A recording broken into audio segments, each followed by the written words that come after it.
Namaste. Welcome to the beginning of another live Sangha. I'm grateful to be here. I'd love to begin with a little ding. Where are my ding dings? Here they are.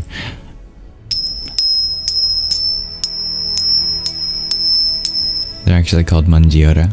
Anyway, I'm grateful to have you here as well. And I hope you are feeling as well as you can be in this moment.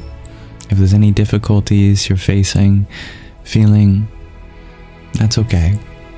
Life is certainly full of those things, but you are life itself. You will always find a way. So, I wish the best for you. I wish any difficulties to come to pass with faith and trust from you in yourself. You will get through this. May you find any peace and relaxation here that you can. Let's breathe and settle in.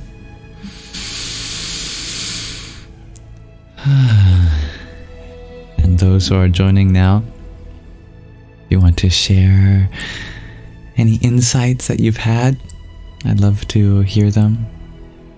May we embrace the stillness that's truly here in this moment.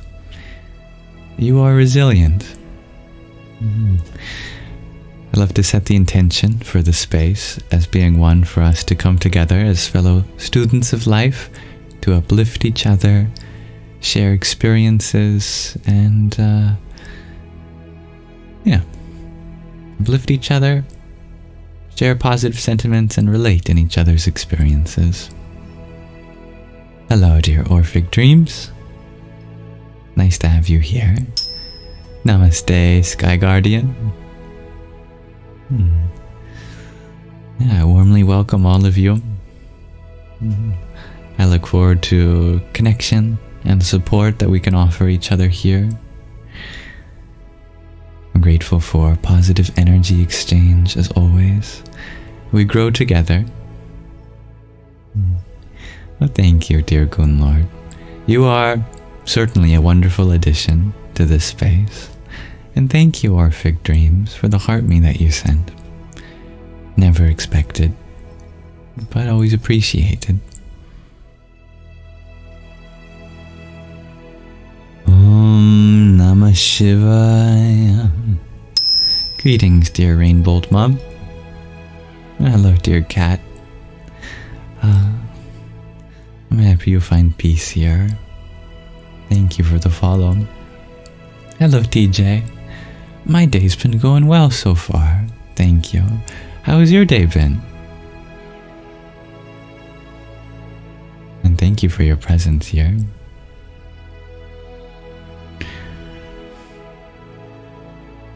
May we find harmony here. Feel the love flow. My interview was very lovely. Thank you for asking, dear Sky Guardian. I had a lot of fun talking to Los. I'm sure that'll be added to my public interview playlist whenever I get a chance, after it's uploaded.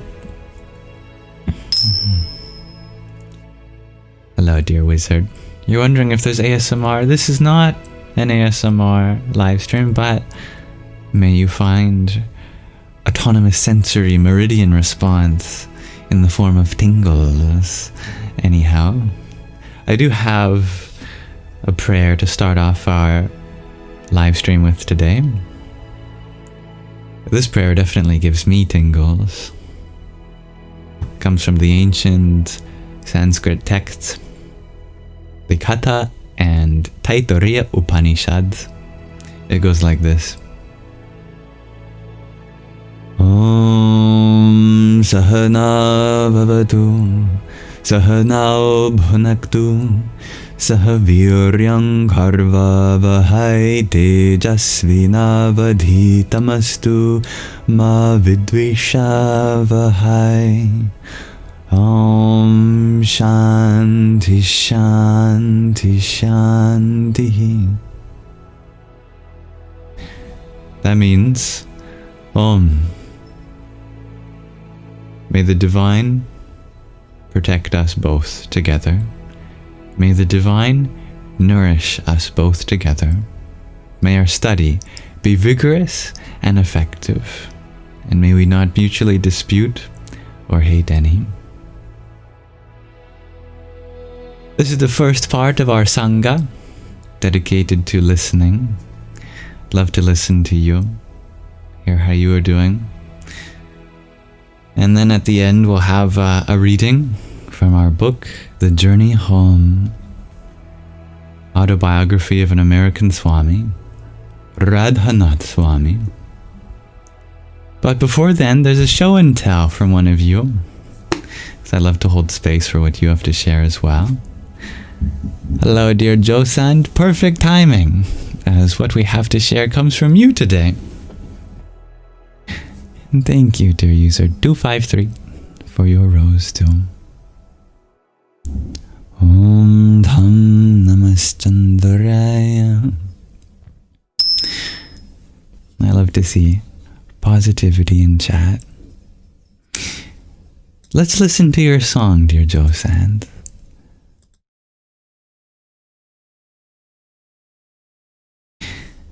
So, what had you written for this one? You share that this song is just a beautiful... No, wait.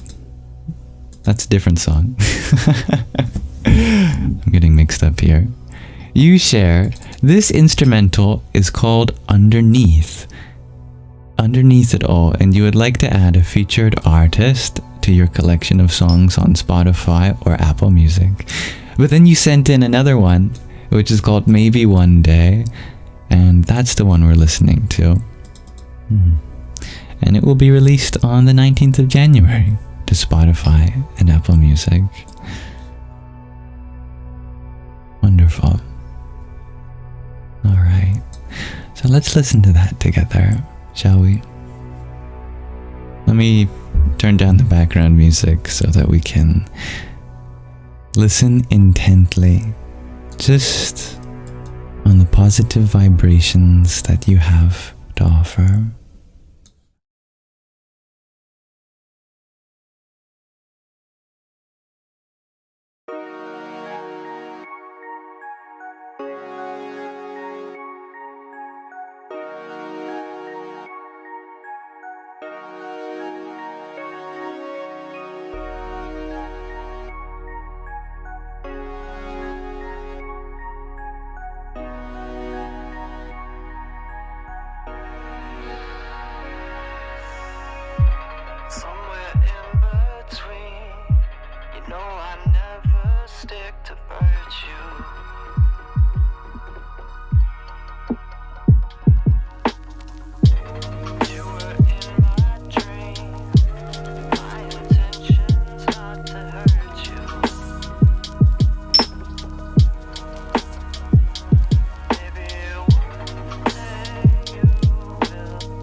Vibes.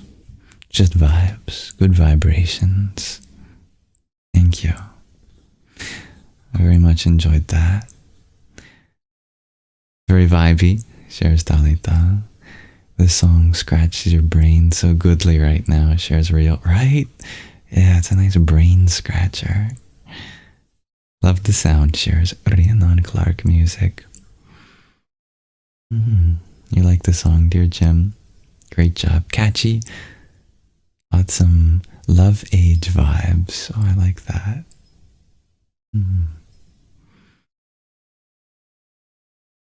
So this was called I have it written above me. Maybe one day from Josen. Thank you for sharing that. I appreciate that. Thank you everyone for listening to our show and tell. If you ever have something of your own to share, you are also always welcome to check out the show and tell submission form in the link tree in the bio. So I hope you take advantage of that, as I love to hold space for what you have to offer this world. Namaste. That concludes our show and tell. Let me turn back the music up.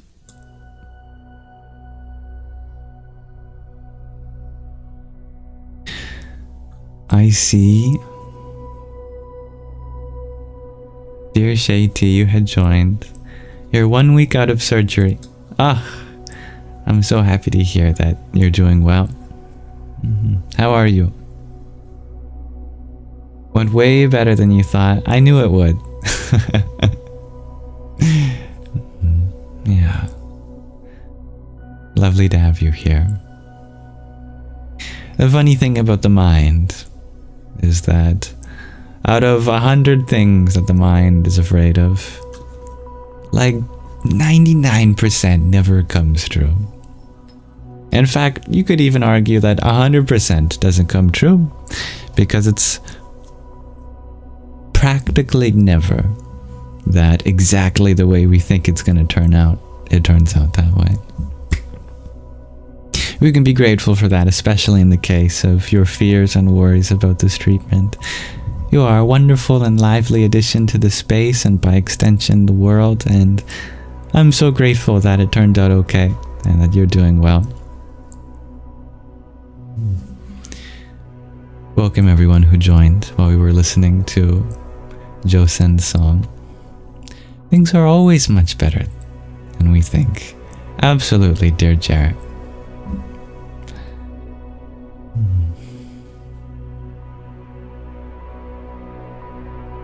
Now, allow me to thank some viewers who sent a gift while we were listening as well. Dear Jason, thank you for your 2025.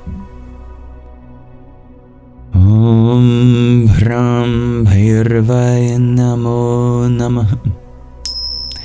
Dear Talita, thank you for your heart me as well.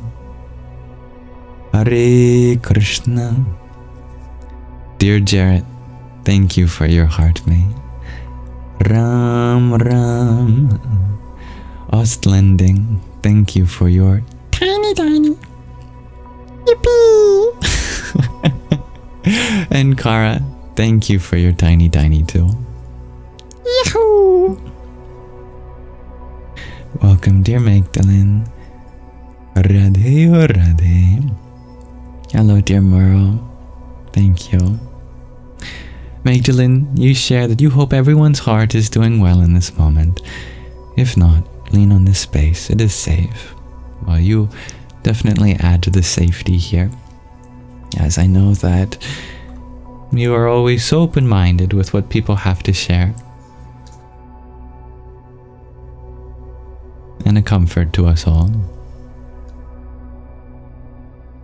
Hello, dear Jim. You had a bad day.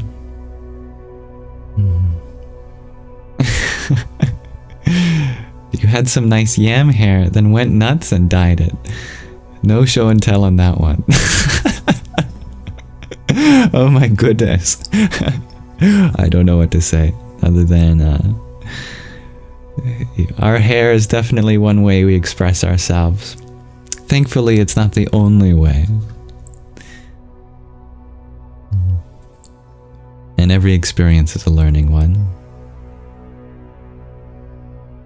Dear Merle, you ask, is thinking ego? Thinking is a faculty of the mind, and our sense of self is the faculty of our ego. They're different parts of our anthakarana, our inner faculties. But there is a relationship between them, absolutely. Whatever our sense of self surrounds, our mind generally thinks in relation to that. So if you want to change your thoughts, we can't change that directly, but we can influence our sense of self through humility, through inclusivity, interconnectiveness. Then our mind becomes less focused on serving something limited, like the body, like the mind, and more about thoughts of selflessness and service unto others. For example, yes, our mind is like a wild animal that needs to be tamed. Domesticated minds. That's the spiritual path, isn't it? Just domesticating the mind.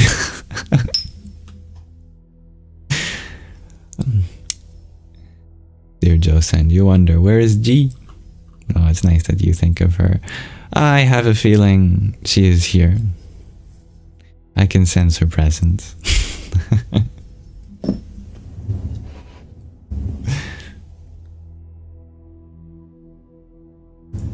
All right, I do have a reading for you as well. I'd love to continue with you reading The Journey Home.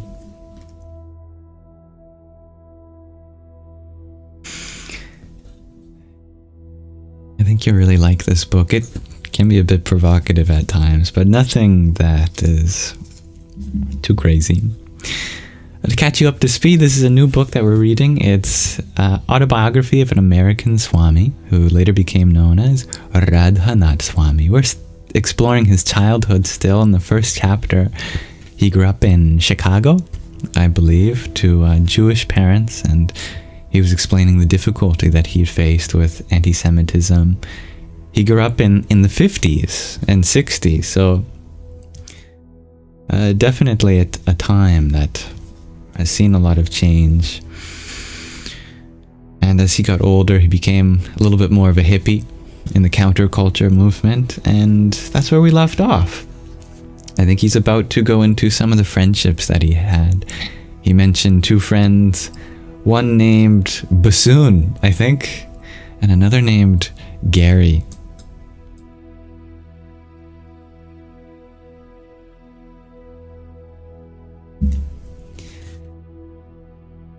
Let's dive right into where we left off, shall we? May this reading relax your mind and awaken your heart.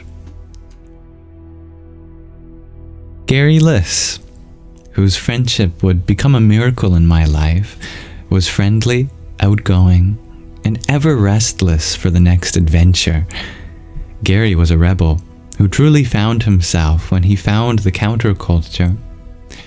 He and I had traveled to California together during the summer break of my junior year in high school. On the Sunset Strip and on the Haight-Ashbury. I don't know if I'm pronouncing that right. Someone who's Californian can let me know. We reveled in the freedom we found in these havens for flower children. We met many beautiful people, idealists like ourselves.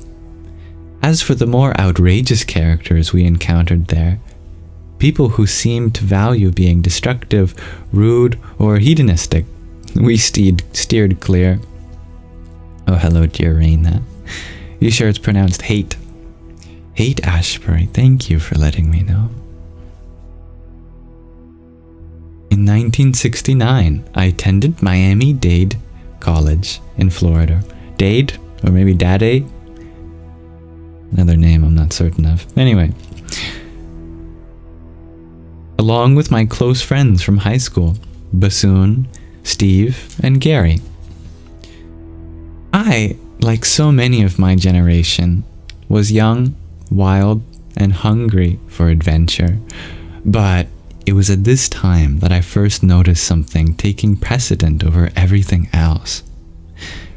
A desire for spirituality that burned in my heart. It grew daily. Someone gave me a book entitled The World's Great Religions. I drank in every word and wanted to devour more and more. In further readings of other books, I discovered an ancient Indian technique that taught silent meditation on the sacred syllable Om. Through my inner voyages, I uncovered a subtle reality so rich that I longed to go deeper. One morning, I saw a poster on my college campus advertising a lecture on transcendental meditation. Mike, a bearded, long-haired American, spoke on the science of consciousness as taught by Maharishi Mahesh Yogi. I was enthralled. Mike invited me to Hollywood, Florida, where, with no commitment, I could receive a personal meditation mantra. Once there, I placed a flower, handkerchief, and $35 on an altar, where a one-syllable mantra was whispered into my ear. Daily meditation became the most important part of my life. The seed of my spiritual inclination was sprouting rapidly. But along with that seed grew a weed, my aversion towards bigotry and fanaticism. In those days, by growing my hair long in protest of the norms of the establishment, I became a target for those who hated hippies, including the police, who used to pull me over, search me, and harass me on a regular basis. The truth was, I felt a sort of sad fulfillment when people hated me for my long hair, minority religion, or for what I believed. I felt it to be an honor to be persecuted for a noble ideal, rather than sell out to popular opinions or fashions. At the same time, I was also beginning to understand that to hate those who hated me was to share the same disease. I longed to break through these sectarian barriers and discover the inner essence of all religions, the oneness of God. While in college, I studied psychology and humanities, but my meditation and music remained priorities. Near the college, in the town of Opalaka, was a house called The Ashtray, where the dedicated musician James Harmon lived. Known to us as Jimmy the Bear, he was a stout, long-haired, bearded man, and the lead singer and harmonica player for the Burning Waters Blue Band. The bear loved me like a little brother. One day, with a proud smile, he slapped one of his harmonicas into my hand. "Brother, I'm going to teach you how to play the harp." "But I don't know music," I responded shyly. "That doesn't matter, man. Your heart's got deep feeling, and that's what the blues are all about." From that day on, my harmonica became my inseparable partner in life. During this time, I was befriended by some African American students, and through one of them, developed a special friendship with an older woman who had been a close associate of Dr. Martin Luther King Jr. A gentle but strong-willed woman. She too had dedicated her life to being a civil rights leader. As she was in her late 40s and I only 18, I called her mother, and she called me son. We shared soul-searching discussions about Dr. King's vision and his sad assassination. A devout Baptist, she was kind and gracious, yet fearlessly determined. At one point, she organized a civil rights march through her neighborhood of Miami and invited me to participate. Her face lit up with surprise when I actually showed up. A white boy in a black march in the deep South. Proudly, she took me by the hand to walk beside her up front. Onlookers were appalled to see me there. White racists threatened and jeered as we passed. Some threw stones or bottles as the police looked the other way. Mother smiled as over 300 marchers sang Sam Cooke's anthem, "A change is gonna come," and "We shall overcome." The march culminated in a rally in the park. Here the marchers sat on folding chairs. I sat beside my friend until she stepped up to the microphone under a coconut tree. Denouncing the injustices inflicted on her people, she urged the audience toward an uprising devoid of violence. Her voice thundered with conviction. "Violence will degrade us to the evil ways of our persecutors. We must be fearless and stand together and demand our rights, not with weapons and fire, but with integrity and faith in the Almighty God. We must boycott wherever we smell the stench of bigotry. In the face of our oppressors, we must never cower from the truth." Tears filled her eyes and her voice soared as she echoed her mentor. "This is America, the land of the free. We'll never give up until the chains of slavery are broken forever and we can shout into the heavens, 'Free at last, free at last.'" Reverend King had a dream. He died for his dream. We will live for his dream. Amen. Cheers filled the park. Taking her seat, she whispered in my ear, "Did you like it, son?" I nodded with conviction. Next rose a speaker who screamed out for a revolution.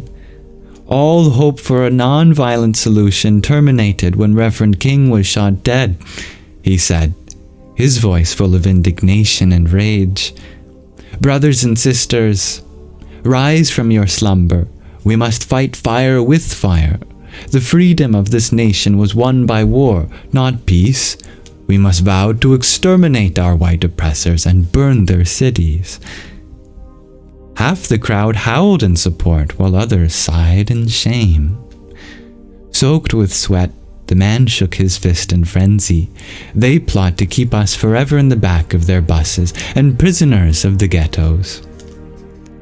Hatred ignited in his eyes as he thrust his finger toward me, screaming, "Look here, brothers and sisters, see this insidious white man. Today in our march, he shamelessly walks in front, leaving us black folk in the back." His supporters roared in fury. The man went on to identify me as the symbol of everything they despised. He thundered on, inciting vengeance and retribution. My friend leaped up to defend me, but her protest was muted by the man's fury as he now controlled the microphone and a majority of the crowd. Gripping my hand tenderly, she shook her head in dismay. "Son, I'm terribly sorry. I brought you to the front of the march, and God knows that. You trusted me, and now you're in jeopardy." She squeezed my hand and sighed, "You better leave now, and may God be with you." I crept from the tree to tree from the rally. My friend watched carefully, ready to rise and defend me if required. I was struck by the way so many people, even as they are yearning for equality and justice, focused on difference to the point of violence. Still, with a deep breath of relief as I left the park, I realized that my admiration for Dr. King and his followers had been heightened by the day's experience. I felt that, faithful to their ideal, they fought oppression relentlessly from without and within.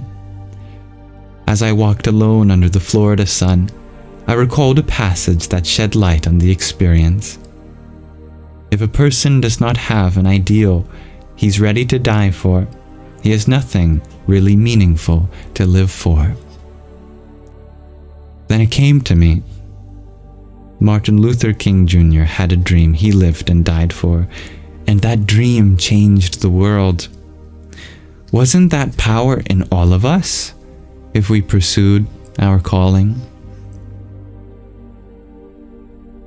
I completed 1 year at Miami Dade School. Dade? Summer break came and I found myself standing alone on the edge of a highway in rural Pennsylvania. My thumb stretched upward, my wavy black hair draped down my back. It was a humid day, and I was headed to New York City to visit a friend. Just 19 years old, only 5'6" and hardly 120 pounds. I felt frail and vulnerable whenever I hitchhiked. Dade like maid. Thank you for letting me know, Gunlord. Dade. 3 hours passed before a rusty 59 Plymouth slammed on its brakes and halted. I ran to the car and expressed my gratitude. Thank you. Thank you very much, sir. A single middle finger thrust from out the window, and the sweating motorist inside scowled. Get a job, you useless parasite. He shoved his stocky arm out the window, grabbed a length of my long hair and jerked my face close to his. The stench of beer and tobacco blasted me. Spitting on the ground, he cursed. Punk, if I had my shotgun, I'd shoot you dead. He swerved away, tires squealing. I coughed up the black smoke I'd inhaled from his exhaust pipes. Resentment swelled in my chest, but I wrestled to curb it. I was seeking a spiritual life. On roadsides, I sometimes felt like an open target for anyone suffering from anger or negativity. But I hoped all these difficulties might help me grow. I knew I needed to learn the value of patience, perseverance, and prayer to overcome obstacles. In the summer of 1970, wearing one's hair long was not just a fashion. It was a statement of discontent, an aggressive challenge to mainstream value, driven by money, power, and prejudice. It was a signal of what I believed. My friends and I were living out our beliefs, protesting the war we'd been tear-gassed the year before at the Democratic National Convention in Chicago, and conservative police often harassed us in our college town. All this simply because we yearned for a meaningful life with ideals we could live and die for. Although in my heart I bore malice toward no one, my appearance invited hateful reactions. Finally, after hours waiting for a ride, a friendly young man picked me up and brought me to his home near Gettysburg. There I sat alone in a forest on the bank of a creek.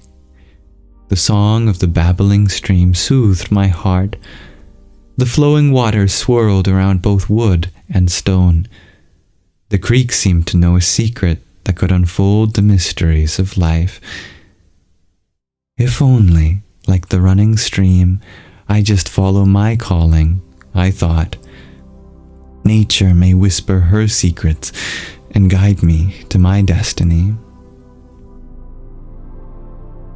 Days later, after I had arrived in New York, my friend Hackett took me to Randall's Island Rock Festival.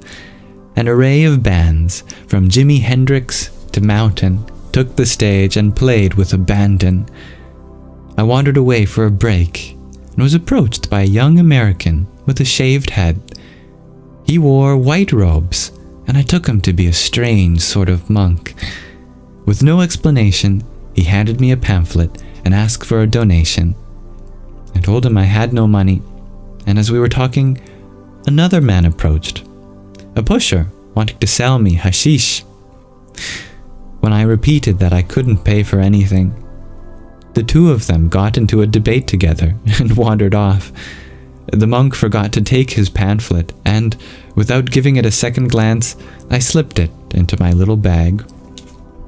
The next day, at Hackett's home in Brooklyn, I got a telephone call from Gary asking me to come to Cherry Hill, New Jersey, to our friend Frank's house. When I got there, I found Gary and Frank kneeling over a map stretched out on the living room carpet. "We're going to Europe in a few days," Gary told me. "You've got to come." I was completely broke and had plans to go back to Chicago as I had a job for the summer. But Frank assured me he had enough money for the three of us. "All right," I said. "I'll go." All that remained was to explain my plans to my parents in Highland Park. No one in my family had ever ventured outside America. How would my protective mother and father react? I traveled back to my childhood home to find out. Sitting at our round glass-topped dining table, I stared down at the homemade dinner my mother had prepared.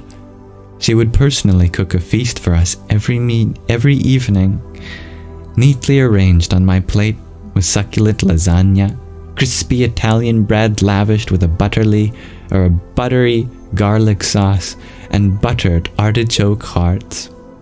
The aroma of sautéed herbs and spices wafted across the room. "I've decided to go on a trip to Europe with Gary," I announced.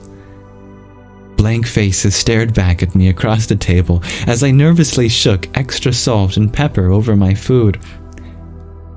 "It will be an education, don't you think?" No reply. I looked around the kitchen at the flowered wallpaper and at the hot point stove and refrigerator, both pink, my mother's favorite color. "We'll learn so many lessons, don't worry. I'll be back in September for college. We're leaving in 3 days." Silence. Mother looked as if she were receiving news of the death of a loved one. "Richie," she sobbed suddenly, "why do you have to do this? How will you eat? Where will you sleep?" She anxiously shook her head and pleaded in a tender voice, "You're just a boy. Who will protect you?" My father sighed. "My son, are you crazy? The world is a dangerous place. You're young and inexperienced. Anything could happen to you." Exhaling deeply, he added, "I'd forbid you if I thought you'd listen. But you won't." He stared silently, pleading for me to change my resolve, but I ignored him. His voice choked with emotion. He told me, "I'll worry day and night until the day you return." My little brother Larry exclaimed, "Cool, I wish I could go." But seeing the torment of our parents, he grew sober. "Richie, please write sometimes." Alright, what an introduction into the life of little Richie, later to become Radhanath Swami. That is the end of the first chapter.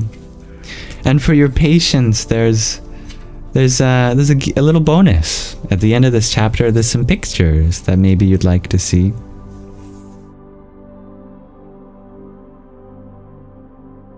Here we have on the upper left the author's parents, Idel and Jerry Slavin. You'd like to look at these, perhaps? There they are. Quite good looking, I would say. And then the upper right, little Richie, later known as Radhanath Swami, age 8. Here is our author. Cute. I like that. And below, in 1970, at age 19, the author set out on a journey of self-discovery. Wow. I didn't even know that was the same person. What a powerful appearance that is. Almost reminds me of Paramahansa Yogananda. There's actually many pictures here. I'll save some for the next time we read, when we begin the second chapter, but I'll show you a little more. Above, there's the Capuchin tomb. My goodness. Made up of many skulls, it looks like. Wow. That's quite an aura, isn't it? Wild. And then below that, there's a street band in Greece where the author played harmonica with a lifelong friend, Gary, who was introduced far right. How lovely. They look, oh yes, very, very 60s. 60s, 70s. That's for sure. And on the opposite page, a mysterious and prophetic poster that the author discovered in New Delhi. Oh, I think there's some foreshadowing here based on what's to come in the next chapters. Who knows who that is?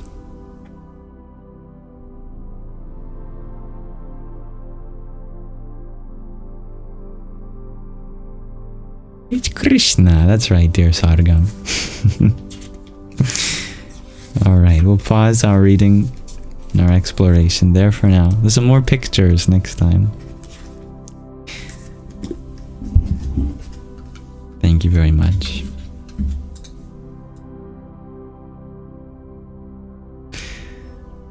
That concludes our Shravana, our listening portion of this Sangha, and I look forward to transitioning to Manana, dedicated to discussing whatever's on our hearts and minds. Let me change scenes now. If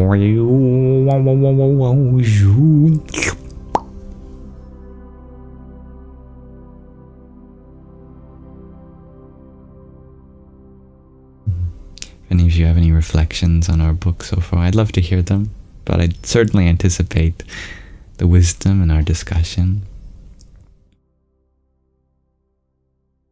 I'm happy you find it to be a great book, dear Coyote Wild.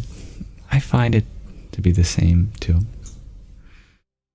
I'm happy you like that, dear Donsuela. Beautiful picture. Thank you to those who sent a gift while we read, and welcome everyone who joined while we were reading, too. Dear Isabella, thank you for your rose and trio of tiny tinies.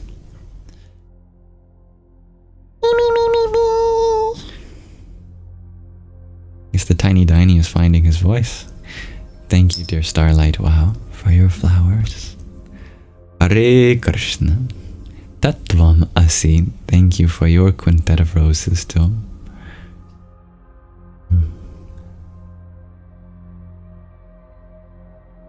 Jai Maharishi Mahesh.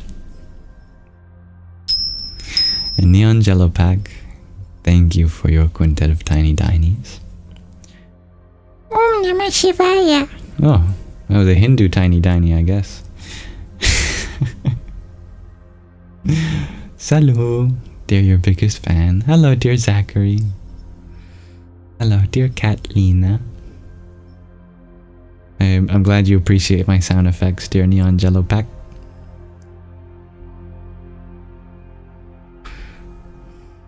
Yeah, I am wondering how you are all at this moment. If you want to share.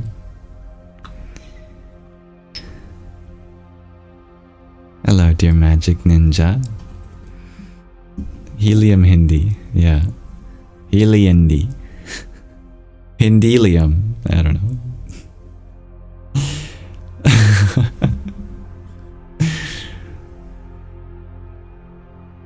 Dear Car, you're wondering, when do I read the next chapter? Whenever my next live stream is. If I have time tomorrow after my interview, I'll be live to do that. I'm interviewing the author of the last book that we read, Tara Lamont, Moksha. Very graciously look forward to such an opportunity. There's still time if you have any questions. There's a place in the Discord server for you to share questions that I can draw from when interviewing Tara. And if you want to listen to that book, all the clips are uploaded on my YouTube channel.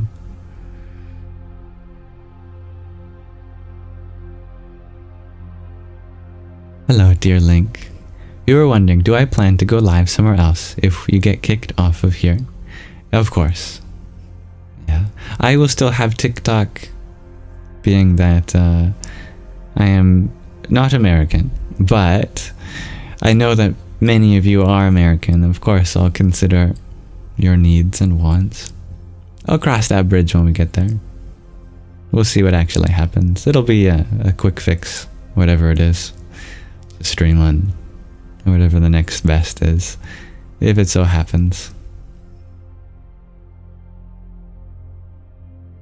Oh, thank you, dear Magic Ninja. You feel amazing. Good. I'm happy to hear that. Hello, dear Jay.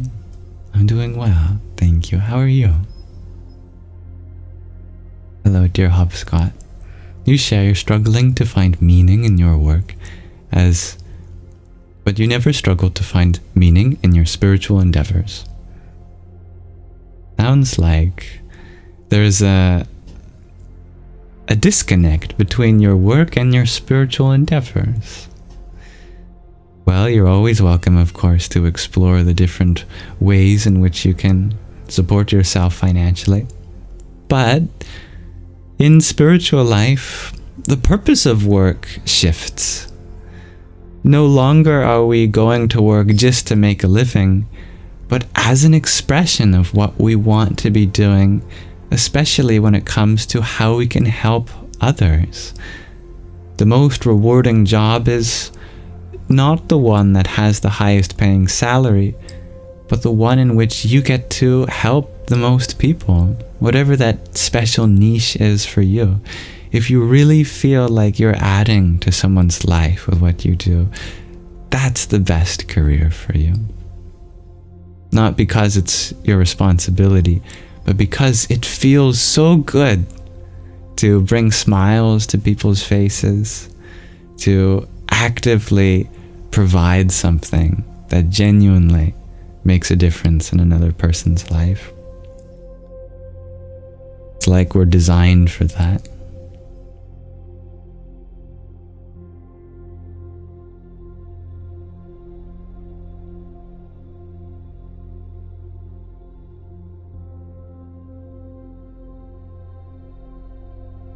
Dear Domak, you ask, what do I think about manifesting?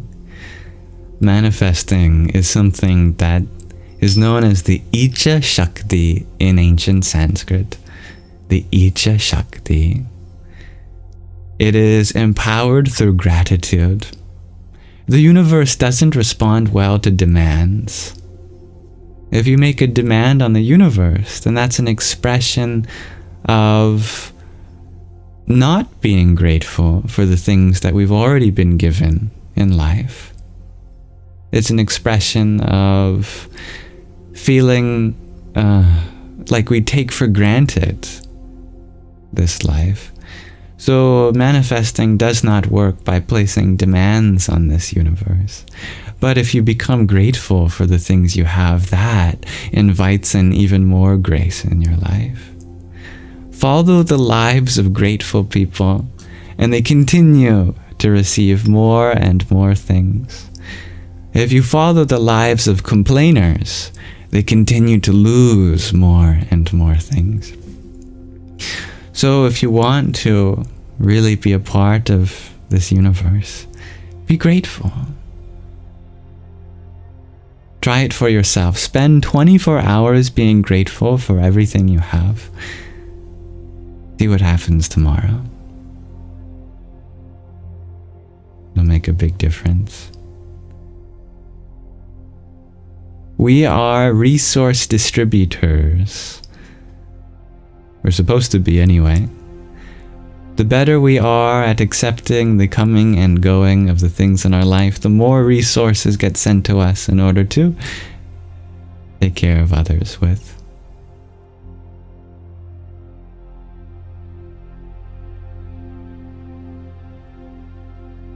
Hopscott, you express your gratitude to your cats every day. I love that.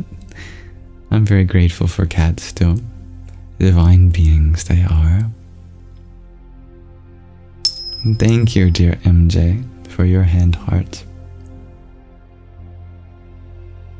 Om Dum Durgaya Namah. Dear Plant Dreams, you ask, do all my lives get uploaded to YouTube? Yes. Every single one, without exception. So if I missed a day, it's probably because I wasn't live that day. And I did take a few days off a few days ago. Dear Anazak, thank you for your heart me. Om Shri Mahalakshmiyai Namah. And dear pure possibilities, thank you for your heart me. Radhe Radhe.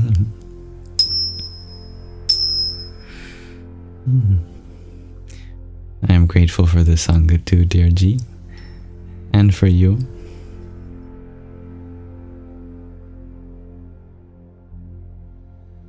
Dear Jordan, you ask, have I read any Abhinava Gupta? Oh no, I haven't, but what a familiar name that is.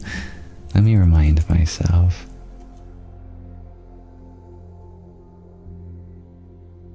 Abhinava Gupta, philosopher, mystic, and aesthetician from Kashmir.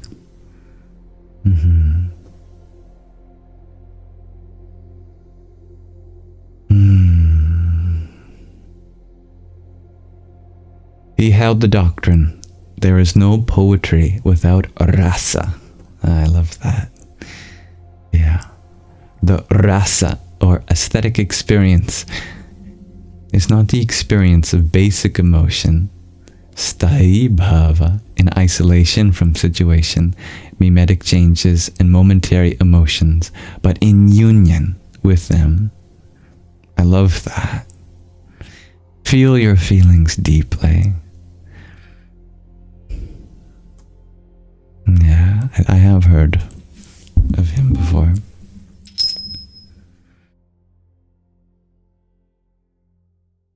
Dear Vanessa, you share, you're blessed to use your power of possibility. You use the water from your well so nobody can drown in it. Oh, what a beautiful quote that is. Did you come up with that? How lovely.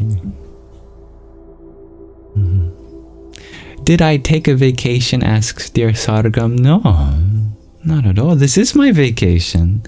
I am at my most happiest when I'm here. This is not work. This is the opposite of work for me. No, I had work to do. That's why I took a few days off. It was my mother's birthday, and so I spent a day shopping for her. Another day doing some things for some other Sangis. Spent a day with my mother. I went out for... I actually didn't go out for dinner with her, but we did stay home and do something. I got some interviews set up too. Just did one today as well, which was really fun. But even that, I do not consider work. Pick something you love. You never have to work a day in your life. So I vow to love everything I do. Therefore, it becomes my vacation.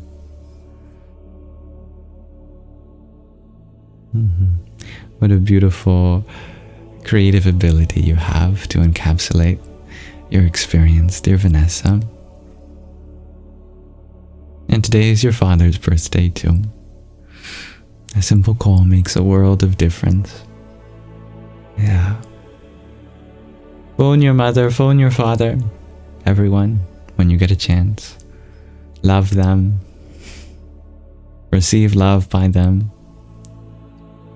Happy birthday to your father, dear Vanessa. We can be grateful for him, as you wouldn't be here otherwise, and you are certainly meant to be. Dear Plant Dreams, you ask, what is something I learned today? Today I had a deeper experience with what it means to be vulnerable and the freedom of letting others take care of us. I was listening to the personal story of the person who graciously interviewed me on their podcast today, and afterwards we had a discussion. I won't go into details because it's a private matter, but I was listening to a story they were telling from their own life, and I was really inspired at how how far we can go in our own journey from feeling like we need to be absolutely independent to realizing that sometimes our dependence is not truly a burden on another person like we think it is, but a humbling experience in which we realize the value of opening ourselves up to allow others to give care, to give love, things like that. That was a beautiful deepening of that truth for me.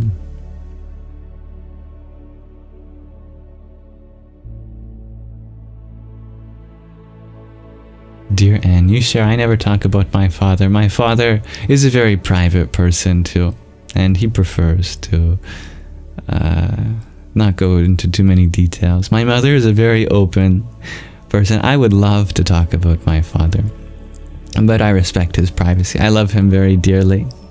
He's a big inspiration in my life, and I'm super grateful for him too.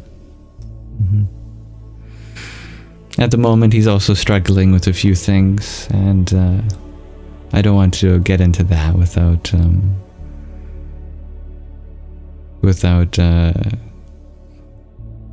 breaching his privacy, which is something he values very greatly.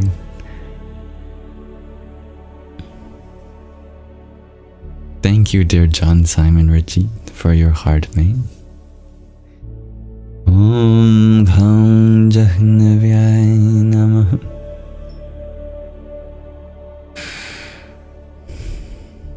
I love that, dear. Wow.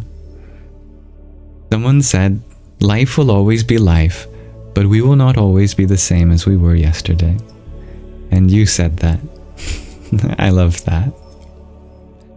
PT Greek, you ask if TikTok goes away, where do you watch my meditation? I post all of my meditations on my YouTube channel, Yamsox Lives.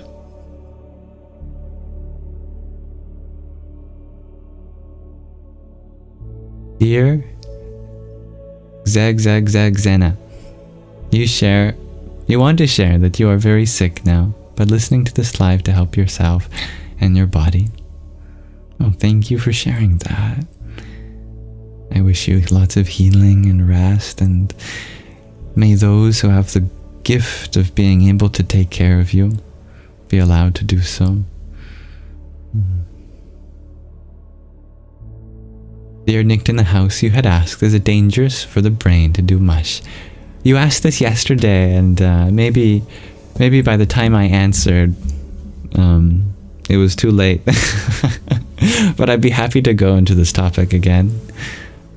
Maybe I'll double check this time if you're still here before I answer this time.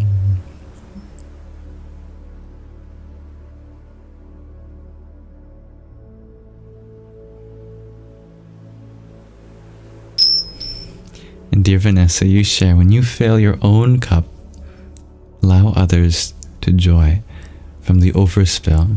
You agree. I love that. Plant Dreams, you share, I'm like a forever lasting storyteller. Oh, I get that from my mother. She's definitely a storyteller.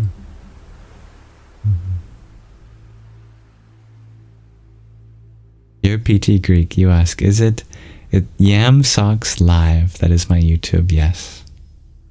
YAMSOX space LIVES. Thank you, dear Jay, for your paper crane. Om Bhram Bhairvaya Namo Namah. Sounds like Nixon will be asking again tomorrow. A question from G. What an honor, as always says. How does one open themselves to support from others when people have failed them before?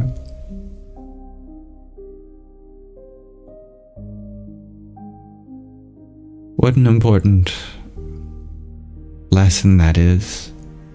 Indeed, you strike a very clear point. that it's difficult for many of us to open up, to receive help, because that makes us vulnerable.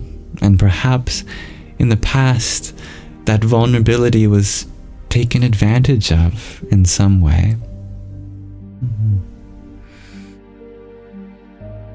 Forgiveness, self-forgiveness is a huge step, I feel. What often goes unspoken is that the individual who has a hard time accepting help has judged themselves for being vulnerable, that the situation has implied that they shouldn't have been vulnerable. They take it that way, at least. That the logical conclusion is, I was vulnerable and someone hurt me, therefore I shouldn't be vulnerable. I feel like there's a lot of room for self-forgiveness there, because the truth is, it is no one's fault for ever being vulnerable. That is a gift they give to the world. If someone hurt them, that was never something that vulnerability allowed. Vulnerability is never an invitation to being hurt. Everyone deserves to feel vulnerable, because only when we can be vulnerable do our walls come down, we feel free. Not just a gift to others by showing them that you are an open space, free of judgment. It's also a gift to yourself. So forgiving yourself for allowing yourself to be vulnerable, I think, is such an important part. Yeah. Now, the word boundaries. Forgot the word boundaries for a second. There is a thing that we can do to help ensure that our vulnerability doesn't get taken advantage of, and that's setting boundaries. Oftentimes, the experience of having our boundaries crossed is a lesson for us to learn how to better understand our own needs and set them in the future. Long ago, we might not really know how to properly set our boundaries, and that's okay, because in an ideal world, nobody should have to know these things. But unfortunately, we do live in a world with a lot of pain, and that pain gets passed on, and sometimes that pain crosses boundaries, and these people that share this pain don't know where your boundaries are until you set them up. And so for them, we need to set those boundaries to ensure that our vulnerability is safeguarded. I think there's a difference between setting boundaries and having walls up. Boundaries are actually invitations to deepen our connection in healthier ways. But walls are the complete opposite. Walls push other people away, and they isolate us, and they make us feel alone, depraved within our own comfort zone. But boundaries mean that you're open to having a relationship. But these are the guidelines to ensure that we can navigate that successfully. So take down the walls, but put up boundaries to help guide each other into your own lives and discover the utter joy and freedom that comes from being open in that way.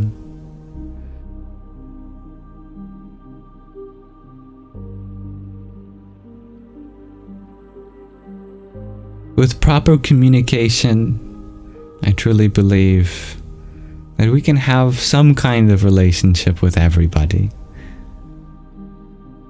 If we can practice that skill of communication. All it takes is one person, by the way, who's really good at communicating.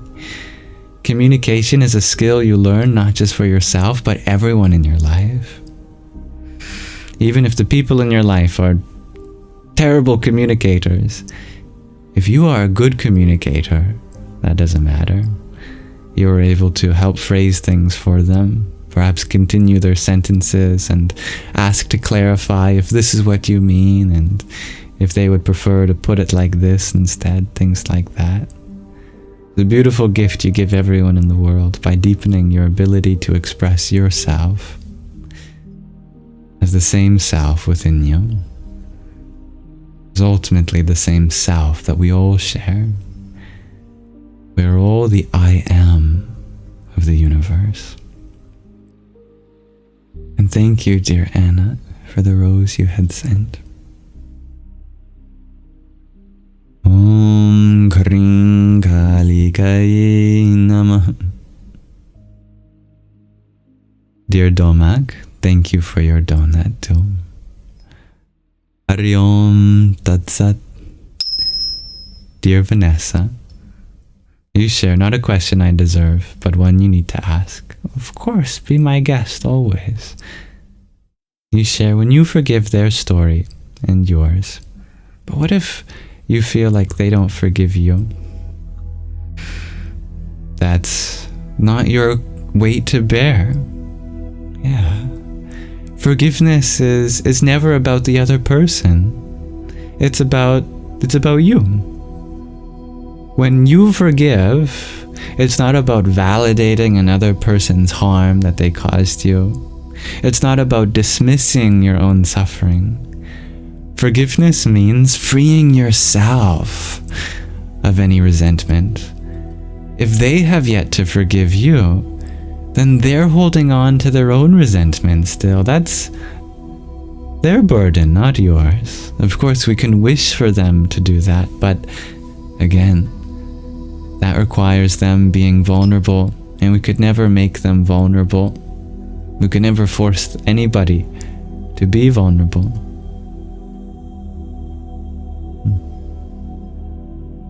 All we can do is forgive ourselves, forgive others.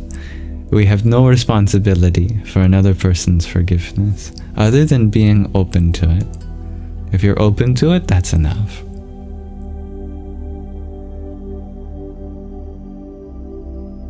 Thank you, dear Orahina, for your rose. Om Vasudevaya Namah. You have a responsibility first and foremost to this piece of life, this body, this mind. You take care of this, you become a role model for others to take care of themselves too. Of course, dear Vanessa. Thank you, dear Samra, for the galaxy you sent. Always a humbling gift. Thank you.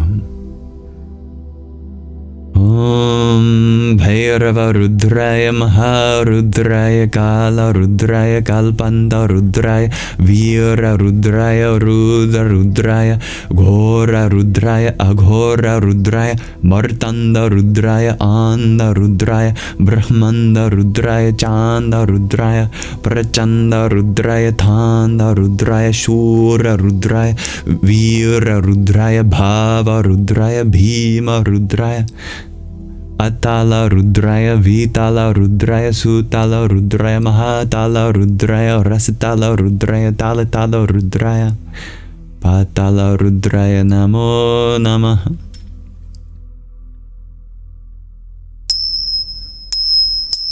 Big gift requires big mantra. Dear Sargam, you ask, how do we expand our capacity to love throughout the entire day? Oh, that's a great question. Yeah. Sometimes it feels like we only have this much love at the beginning of our day, and then we run out of spoons as the day goes on. And at the end of the day, it's nobody talk to me. I will be retiring to my room. Good night. Goodbye. And in the morning, I'm so sorry. Oh, you know I love you, right? Maybe. Sometimes. I think it's the opposite way for others sometimes too. In the morning, nobody talked to me. And at the end of the day, hey, you know what I said before I had my coffee? Yeah, just forget about that. How do we expand our capacity to love throughout the entire day? Point out things that you love as the day goes on. Continue to reflect on the things that you love thus far. Take little gratitude breaks. I'm so grateful that the coffee machine was working 20 minutes ago. Oh, what would I do without that coffee? I'm grateful for that. An hour goes by. You know, I'm grateful that I saw a little birdie out of my window. Nice to see nature, hear the chirps. 30 minutes later, you know, I had a hard time with my boss. She was making some demands that I don't think I can do. But you know, I'm grateful to be pushed out of my comfort zone sometimes, and I trust in my ability to do as best as I can, and that's enough. Whenever you notice you're feeling a little stressed out, take a deep breath. Find something you're grateful for. Remember that all you have to deal with is just what's in this moment. That's all you ever have to deal with is this moment. You cannot time travel to deal with something tomorrow. So don't worry about that then. If this moment does not require you to time travel into the past or into the future, then why bother yourself so much with what happened before, now, or after now? You don't have to deal with that.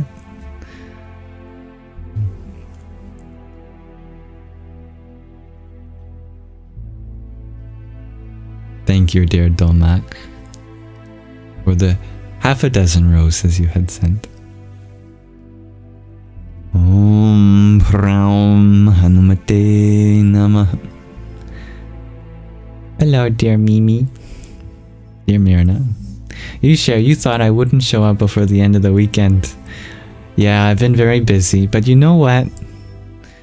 I felt a calling since I know many of you wanted me to be here today. And so you have summoned me.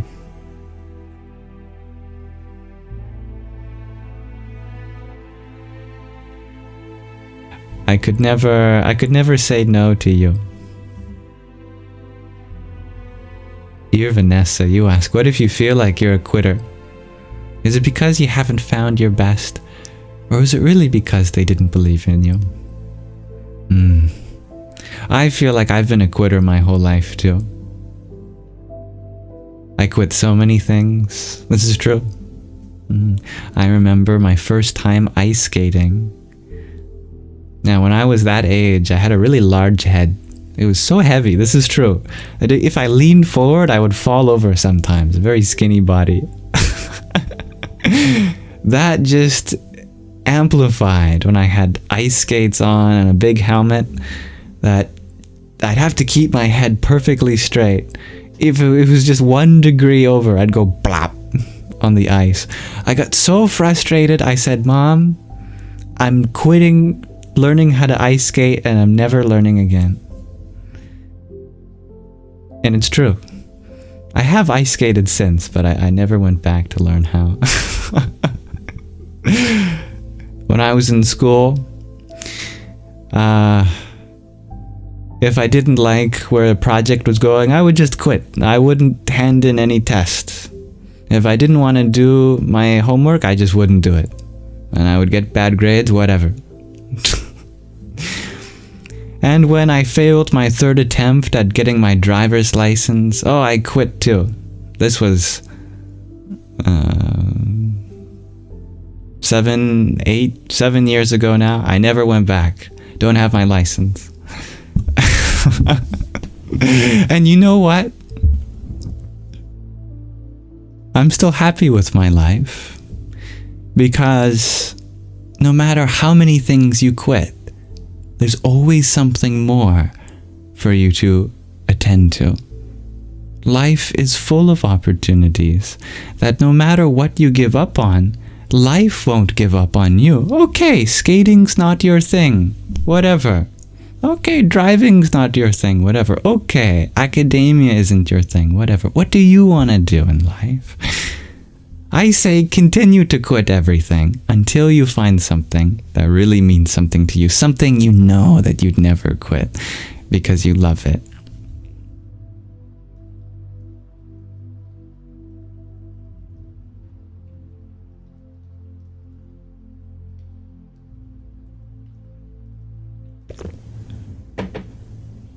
I do not believe that there are ever opportunities that once you are closed off from, that you will somehow never live a happy life after that.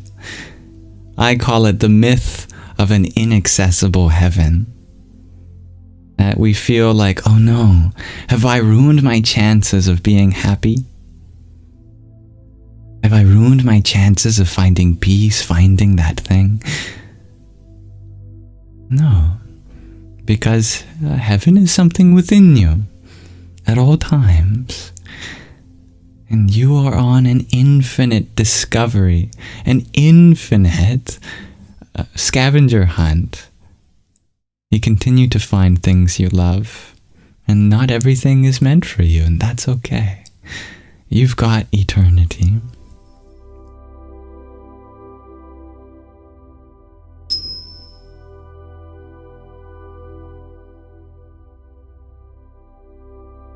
And thank you, dear Molak, for your trio of roses. Om Triambakam Yajamahe Sugandhim Pushti Vardhanam Urvarukam Iva Bandhanan Mrityor Mukshiya Mamritat.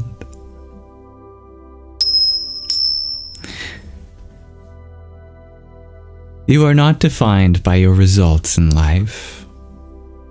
The outcome is not an expression of you. You are pure possibility, the unmanifest. You are the potential. You are all that can be. Do not worry if only this much comes out of you, or this or that, or whatever you are grading yourself by. There is no measure in the universe that can detect how much potential is in your heart and soul. You are infinitude itself.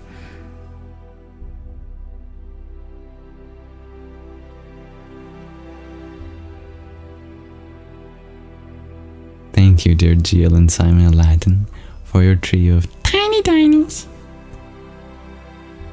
Yahoo!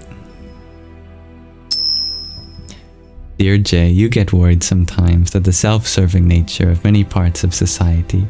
How do you find peace? As long as you're not self-serving, or that you're trying to be more selfless, that's all that matters. It is no mistake that you've been given free will over this body and mind, and not over other bodies and minds. That's their karma to deal with. You are not responsible for society. You are only responsible for your part in society.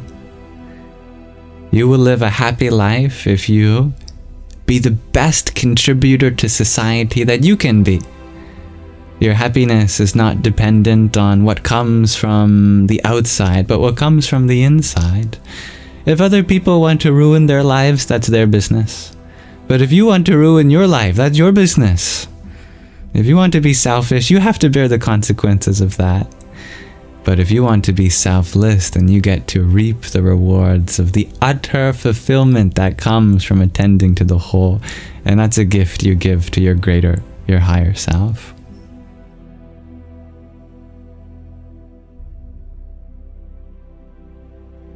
Thank you, dear Fiddle-Leaf, for your hand hearts. Om Hrim Namah Shivaya. Just focus on your journey. If there are faults inside here, work on those. If there's virtues outside there, look up to those. But never look for virtues within or for faults outside.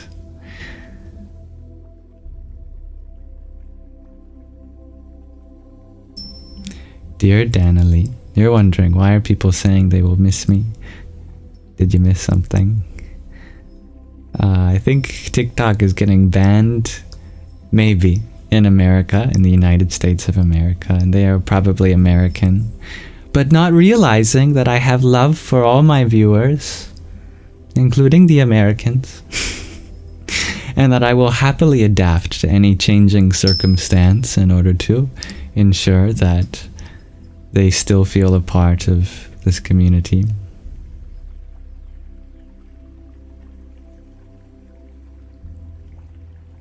Many blessings, dear Dylan.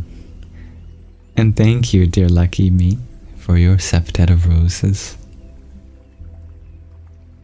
Om Rum Rum Ashvinibhyam Namah. And dear Hybrid Jen, thank you for your quintet of roses. Jai Sitaram.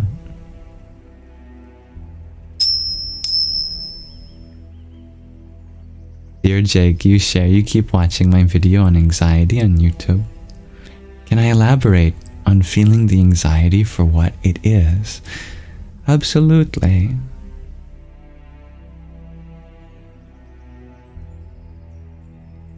It's funny that anxiety makes itself out to be an enemy at times, when actually it is a misunderstood friend. We can easily fool ourselves into believing that anxiety is an enemy that we have to fight with, that we somehow have to remove, and then we'll be happy, and then we'll be peaceful, and then we'll be whatever. But that kind of thinking is what got us into our anxiety in the first place. The idea that something that happens to us needs to change in order for us to be happy or peaceful. That we have to remove this or that from our experience. And then we'll be whole. Then we'll be complete. That anxiety is somehow a blemish on our experience. It's a mistake. It's not supposed to be there. We feel like we have a war, and that either I'm going to win or the anxiety is going to win. But you notice when we phrase our mind in that way, we create a duality with ourselves.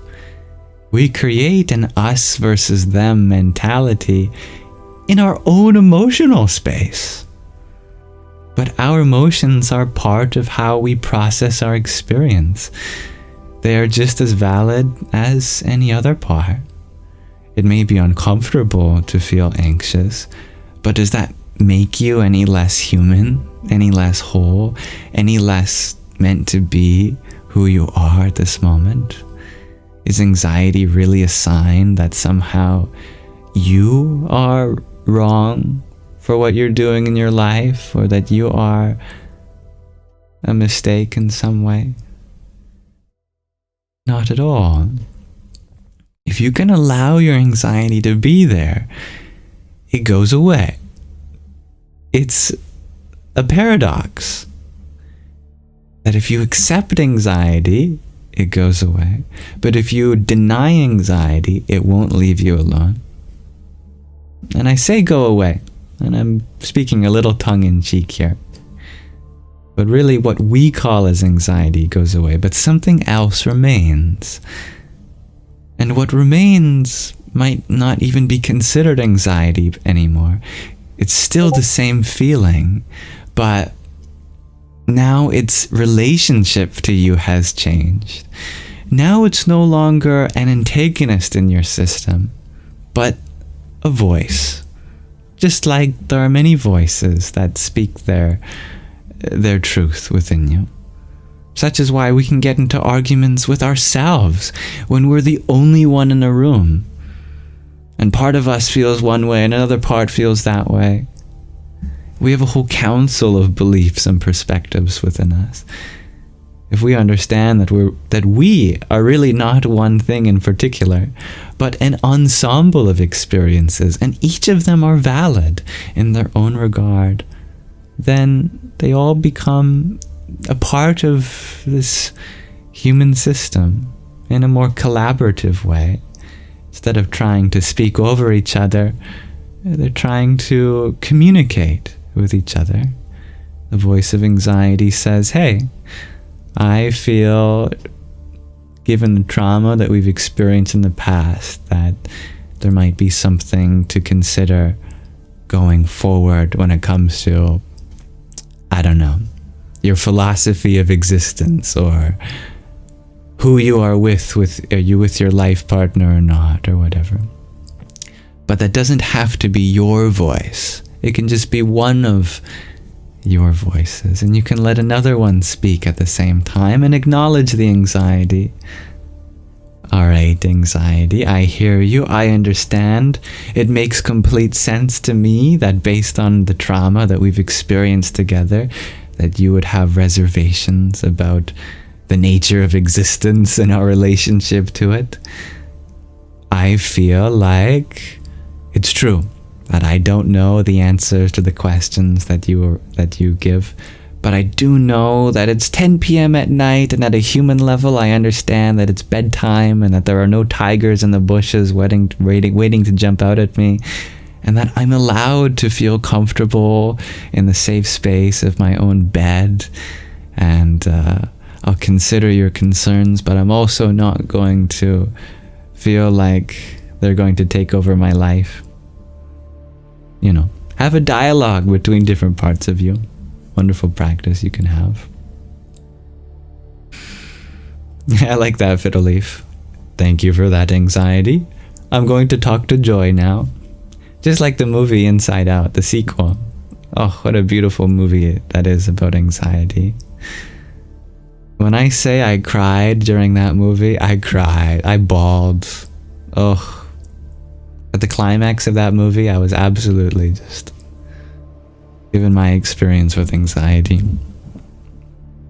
Yeah, you should definitely watch the sequel to Inside Out. If you struggle with anxiety, it's such a comforting movie to know how universal of an experience it is.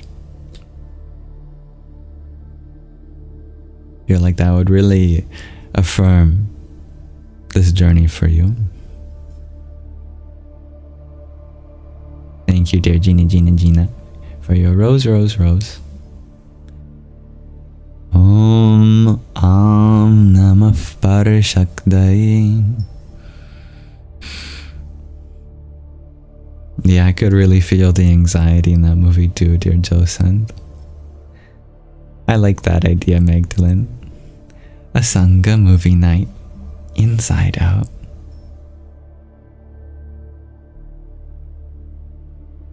Sargam, you share your favorite part was Joy freaking out that one time after holding it together, right? When she loses her cool.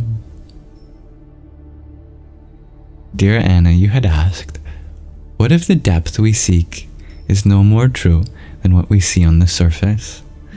You know, that reminds me of a verse from the Tao Te Ching, that whether you see passionately the surface or dispassionately the deep, wonder names them both.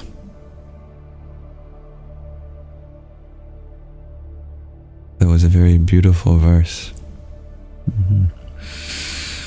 We come so far in our spiritual path, distancing ourselves from the world, only to come full circle to realize that the world is the most spiritual expression that there is.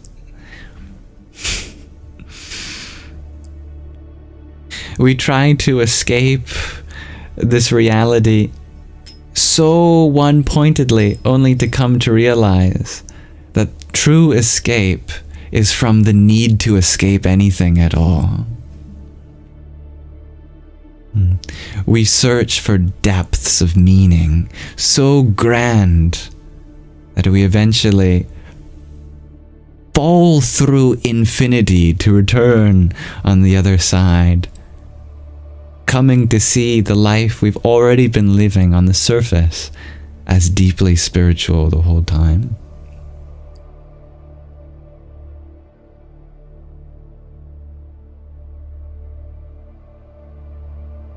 Many of you can relate with that. Thank you, dear Anazek, for your hand heart. Om Som Suryay Namah. Hello, dear Renvox. Life is simple. Us, but it has to be more complicated. Of course. That is the divine feminine. She takes what is but a seed and grows it into something even more intricate.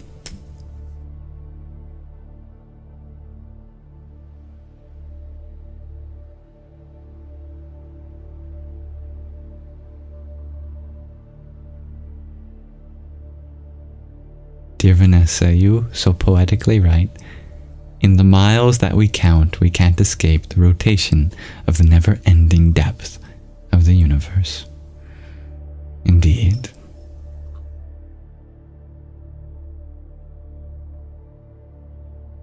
Dear Disco Spider, you ask beers or darts? I prefer the intoxication of Soma, the elixir of immortality that is love itself. Amrita. For my beverage of choice. And I inhale the ecstatic euphoria of each moment and its infinite possibility. That's my dart of choice.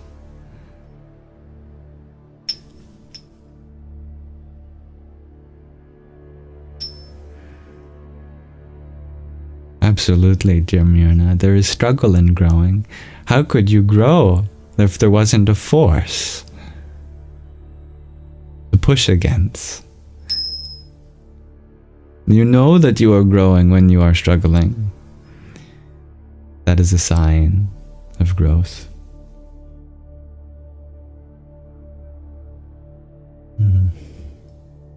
Dear Myrna, you ask, what do I drink when I play pool with my dad?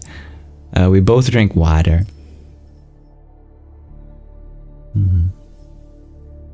This is true. Yeah. I don't drink. Neither does my dad when we go out. We're very boring in that way, even though we ask to play in the alcoholic section. And we get so offended if they ask us to move to the non-alcoholic section. We go, no, we are adults. We want to play in the alcoholic section. Even though we're drinking water.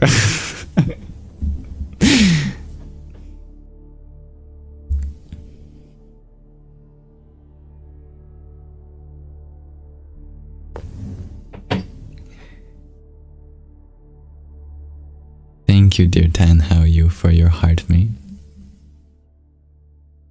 Om Krim Kali Kai Namah.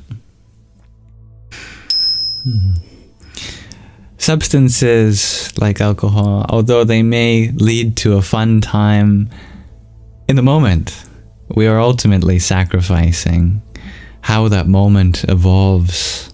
If you just give it some time, we are going into debt.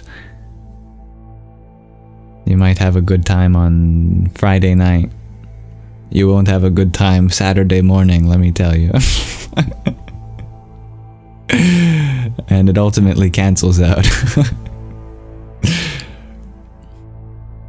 You look at a child.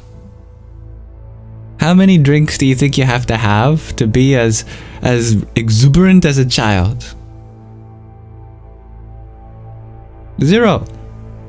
right? How many drinks has the child had to get to that level of exuberance?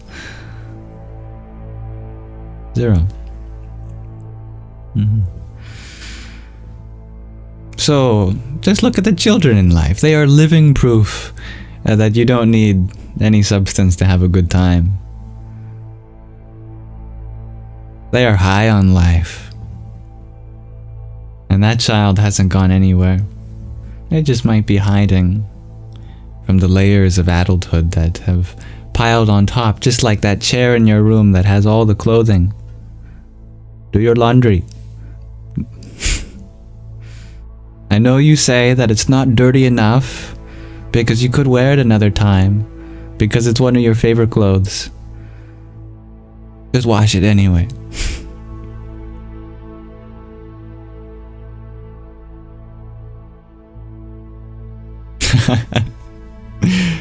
Thank you, dear Ren Fox, for your pair of friendship necklaces. Om Shri Mahalakshmyai Namah.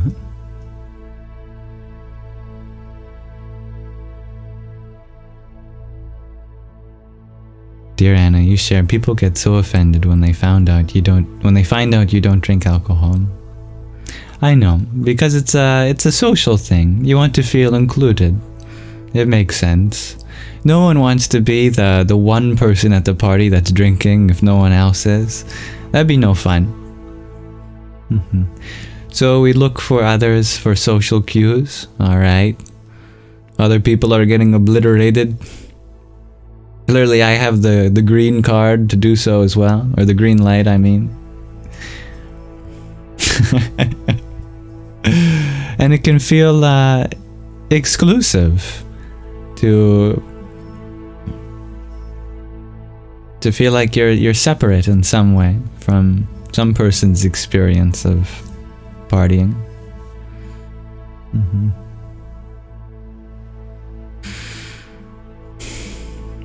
Makes sense to me.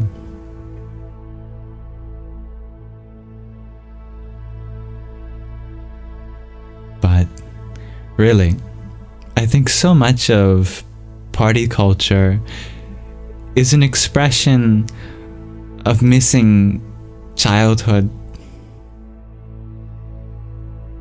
Because what things like drugs and alcohol ultimately do is they suspend our judgment, which is bad if you're needing to make a high judgment decision, but very good if you want to find joy in the moment, because then you're not harboring so many judgments about how you should express yourself, or if someone's gonna judge you for the way that you express yourself. If you want to dance or sing or jump up and down, if you want to stare at the grass, whatever. We don't have that inner dialogue of criticism ongoing. It suppresses the inner critic and amplifies the inner child. So that's all to show how much everything we need is already there within us. We have to have a better relationship with that inner critic and allow ourselves to be full of wonder. And you can be just as intoxicated on life from having a healthy relationship with your inner child.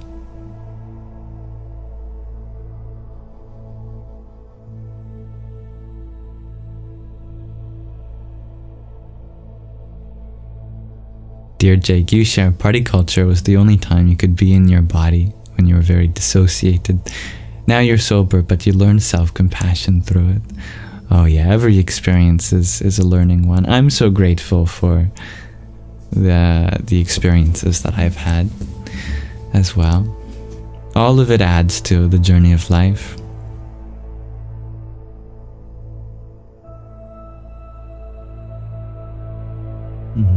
David, you ask, does one need a goal in life, or can you simply exist? You can do both.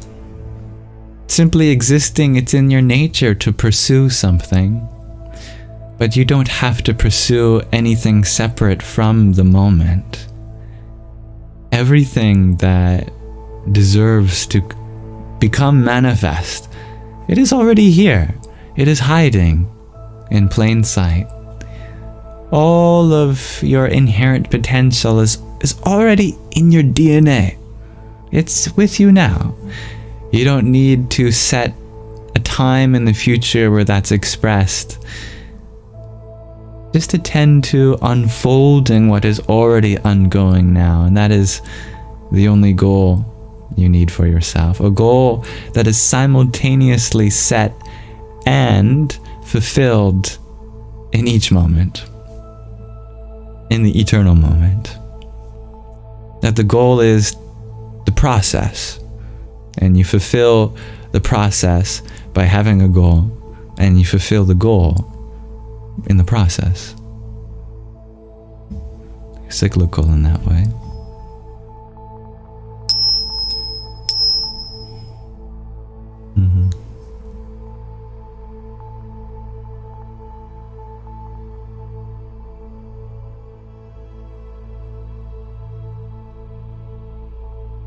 That makes sense, dear hybrid Jen. Sargam, you point out the only thing that keeps it away is our belief that it's not here already. I love that. Can you see how you are growing now? How you are learning now? How you are healing now? Then that's perfect.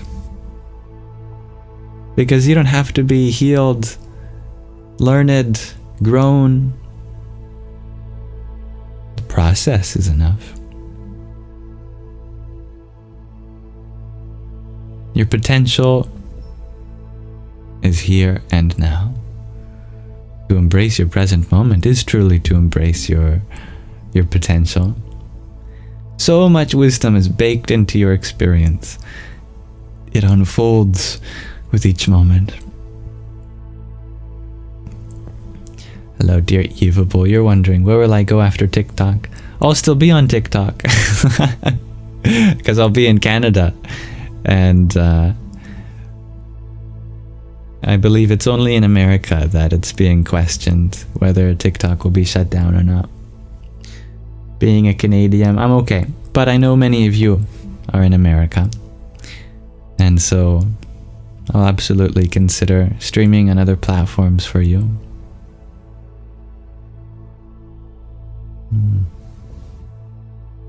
Yeah, Canadians often get confused for Americans since our cultures are very similar. We both speak English. We both live in North America. We both love cheeseburgers and fries. Big fan of sports, but there are of course many nuances.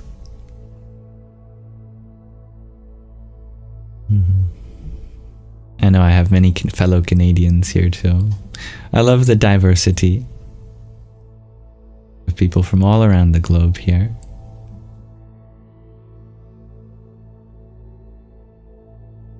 Dear Magdalene, Rain, Snuffleupagus, Priyaji. Oh, Rumi. Rumi was one of your middle names. I've been ruminating on that. Alright, you did ask for the question of the day. Here it is. What does it take for a movement to become successful?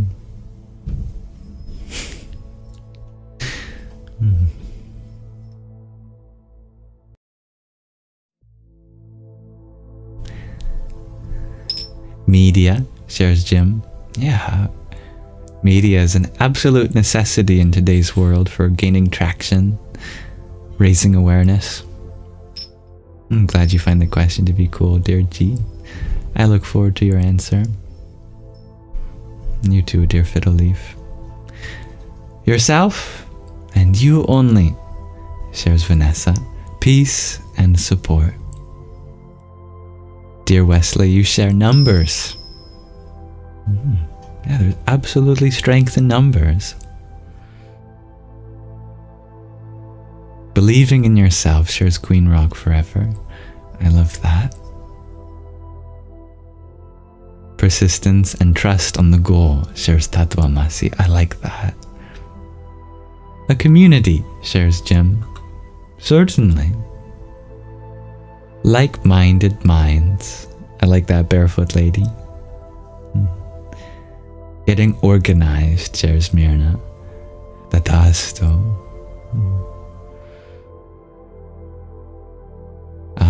I see, dear Anazek. Dear grateful human, you share perhaps its success is found in the value we derive individually first, then collectively. I like that. It's an 11:11 for those in the Eastern time zone. Make a wish. I'm going to add to that.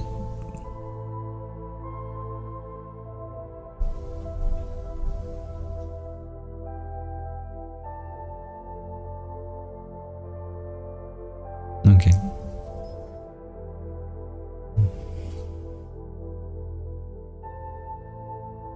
Dear Lily, you share having even a tiny impact. I'm so used to saying tiny that I can't say tiny in any other vocal register. Having a tiny impact, Lily shares, even if that's only spreading knowledge to one other person. I love that. Yeah. A wonderful one-word answer from Hybrid Gen. Faith. Yeah. Dear Anod Nanin, you had asked, how can you sync Shambho with the breath? I think I do know what you're asking. On the inhale, Shiva, Shiva. Exhale, Shambho. Shambho. You can even do that with alternating nostrils. The left. To the right. Shambho.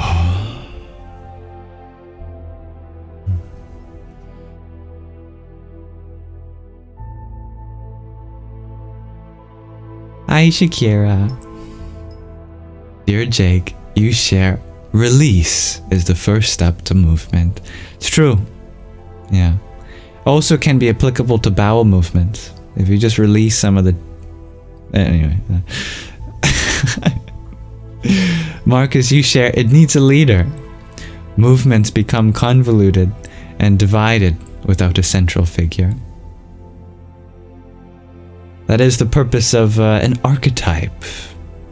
Indeed. To project the message of the people onto.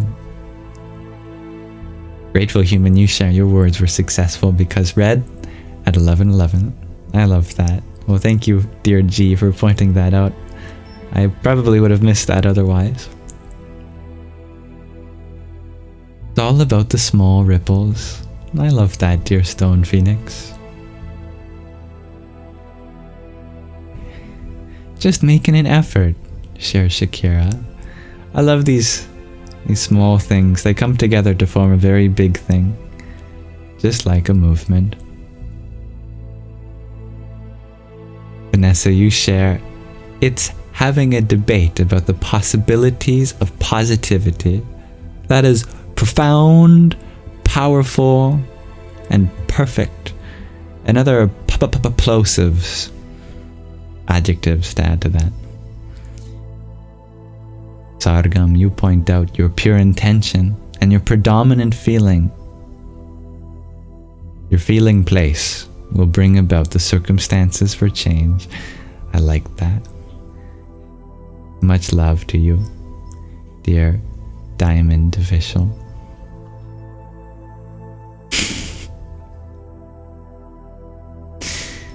Dear Queen Rock Forever, you share from an empty cup we can't pour. It means first take care of yourself first. One cannot emphasize that enough. And thank you, dear Queen Rock Forever, for the heart me you had sent a few minutes ago. Om Som Somai Namah. Thank you. I love brilliant people.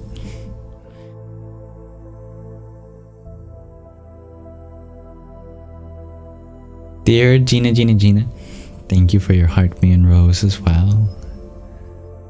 Hare Krishna. Fiddle leaf, you share to touch at least one's heart, and then to gain momentum as consciousness expands. Oh, I think you've all got the recipe down pat. Does that make sense? Down pat? Now that I'm thinking about that, what does that mean, down pat? We've got it so far down that we're now patting the top. Like we're packing soil in a garden.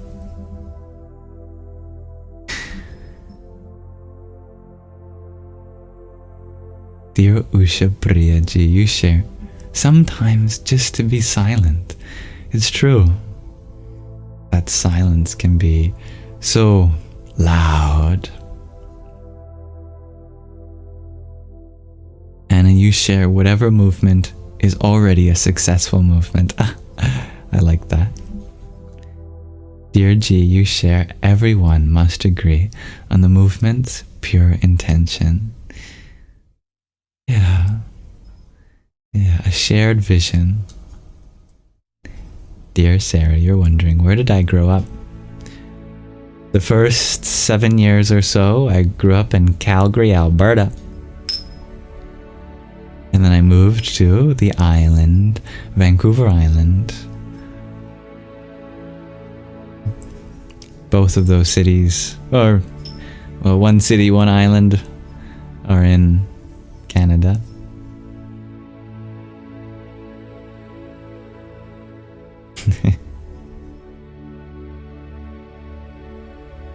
Is it a Canadian saying, having something down pat? Welcome, dear Stevie G. Well, I usually try for every night. But if you ask very politely for me to go live, even if I wasn't planning on it, I will probably go live. All you have to do is look at me with the eyes like Puss in Boots and Shrek. And I have to go live. It's the rules.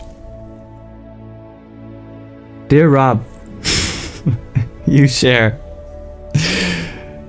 The answer to our question of the day. What does it take for a movement to become successful? Is easy. Laxatives. I was hoping to hear that answer.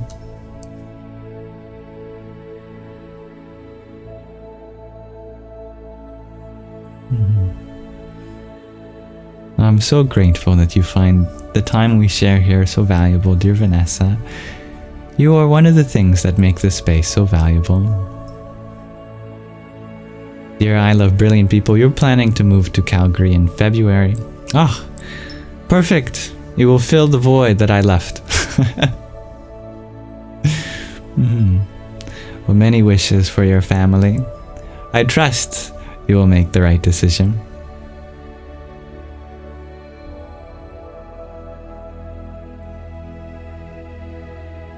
Stevie G, you point out that as long as there is harmony and pleasantness, then there is success. I love that. Ooh, I get a question from Queen Rock Forever. If I met a younger you, what would I say to me? I'd say, I love you and you did so well. Thank you.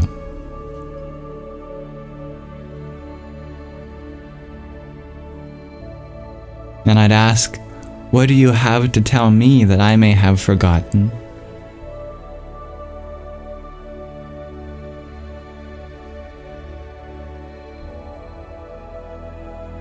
Dear Anod Nanin, you ask, can I explain the logic behind Shiva on the inhale and Shambho on the exhale?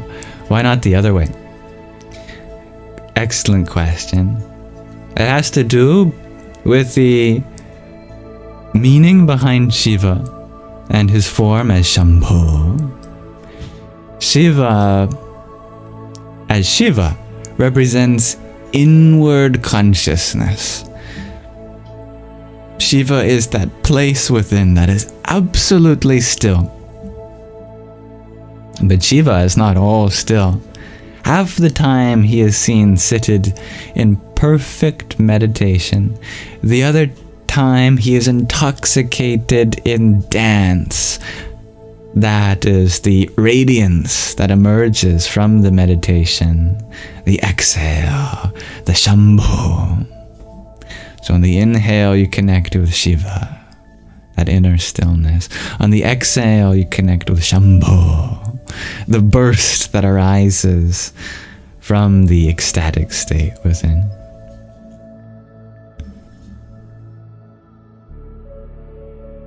Thank you, dear Shikira, for your heart mate.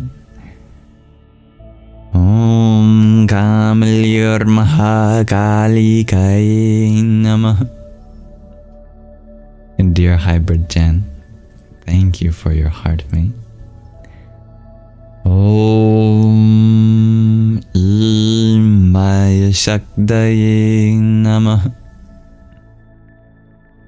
Dear Bubbles, you share, what does it take for a movement to become successful?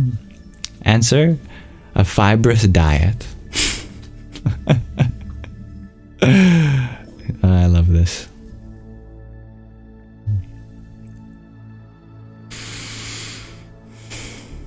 I'm so glad you're still here today, dear Mirna. You are absolutely meant to be here. No doubt about that.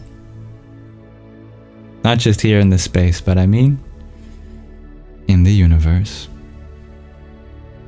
Dear Whack, you share collectivism is needed as an answer to our question of the day. I love that. And Lord B, you share stillness for movement. Balance the exhale with the inhale, the Shiva with the Shambhu.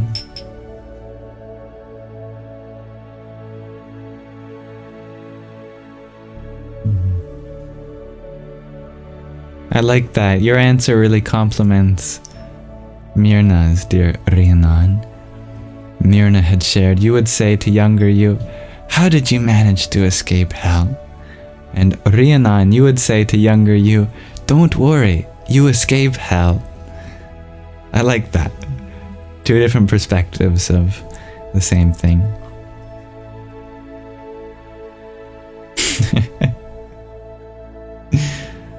Thank you, dear Jace.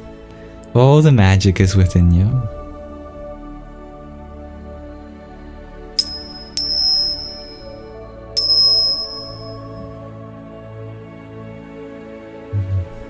Welcome, dear Julianne.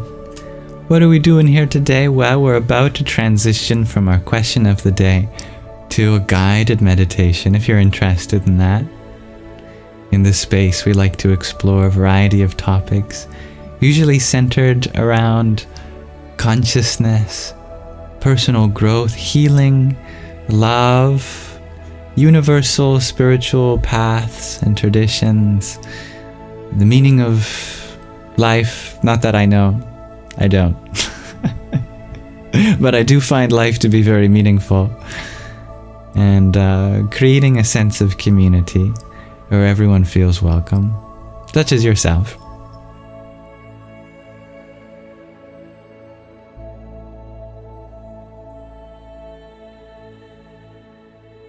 Thank you, dear Queen Rock Forever, for the cheer you up.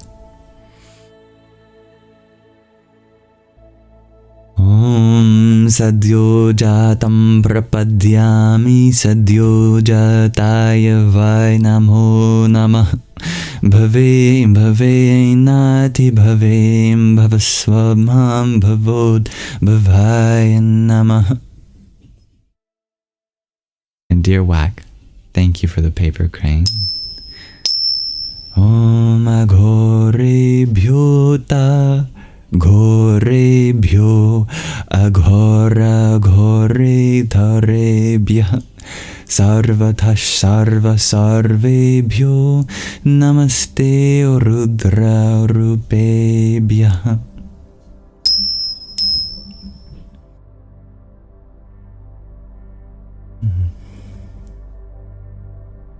Some more answers to our question of the day before we transition. Dear Talon, you share, it takes participants. Absolutely. Cannot expect to have any movement without people doing the movement. Dear Anne, you were wondering, how long did it take to grow my hair? I think my hair grows pretty fast, so only from the time I started growing it to the time it got something of this length, I think it was only maybe 2 years. Namaste, dear Rav. Many wishes for you and your wife. Richard, you add to our question of the day: love, passion, and empathy. I like that. You have a great memory, dear hard stuck iron. Nice to have you here. Oh, I appreciate you very much, dear Queen Rock Forever. I saw a comment that said you were hard on yourself. And it is my wish that you go soft on yourself. Because if you feel inside, what does your heart feel like? Is it hard or soft? And I'm not talking about all the hardening elements that you faced in life. I'm talking about deep in the tender spot within you. Do you feel that you are a hard being or a soft being?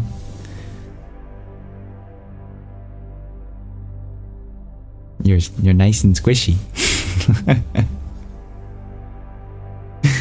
Seamless, fluffy. That's the nature of the soul. No seam, no hard edge. Is there any edge to consciousness? Or does it flow? Fluffy hearts for the win. Heaven, yeah. Yeah, your heart is too soft for others.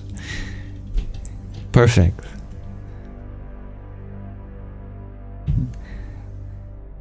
Dear Orphic Dreams, thank you for your paper crane too. Om Aram Brahmane Namaha. I believe in you both, dear Rav. Yeah.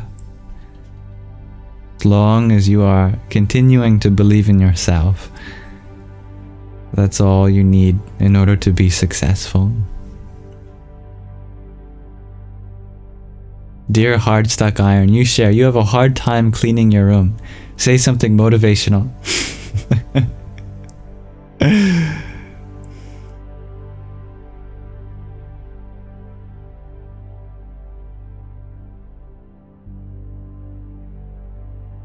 Just as in math, we find that from chaos can often come order. May the laws of chaos theory be in your favor. May you surprise us all at taking what appears to be an amalgamation of many different experiences, tokenized, itemized, the objects in your life,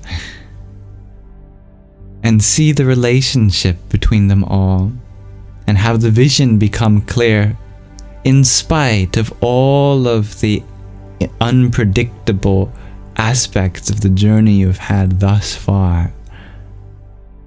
Peer into the future you see for yourself, and may it be a reflection of the order, peace, and tranquility that exists within your heart. See this task at clearing the items in your room, taking out the recycling, doing the laundry, putting your favorite things on display, not as a task to burden yourself by, but as an opportunity to take care of your space, the one that you live in, the one that holds your body, holds your mind, and so many memories and experiences, as a service that you render unto yourself.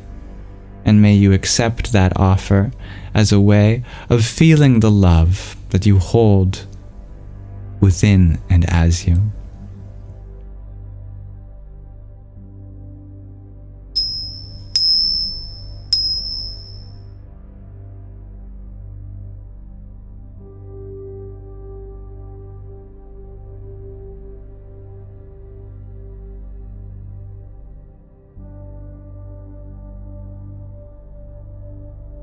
Dear Stevie G.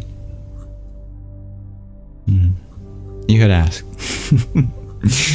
How can you actually work well with time and not be so late and slow for things? Well, I assume this is an extension of your previous comment where you mentioned that you were late for the Sangha. You are always just on time. It's true. You arrive at the perfect moment. You might feel like you missed out on something, but truly we missed out on you. Yeah. Never feel like your absence means that there's something that you missed out on. No.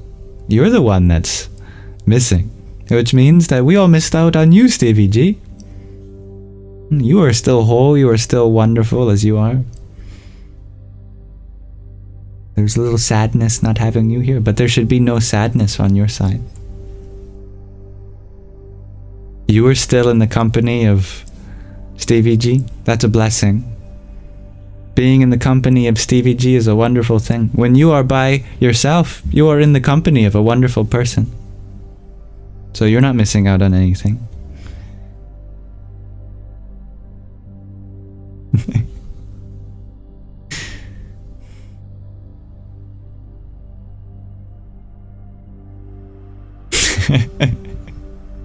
Dear G.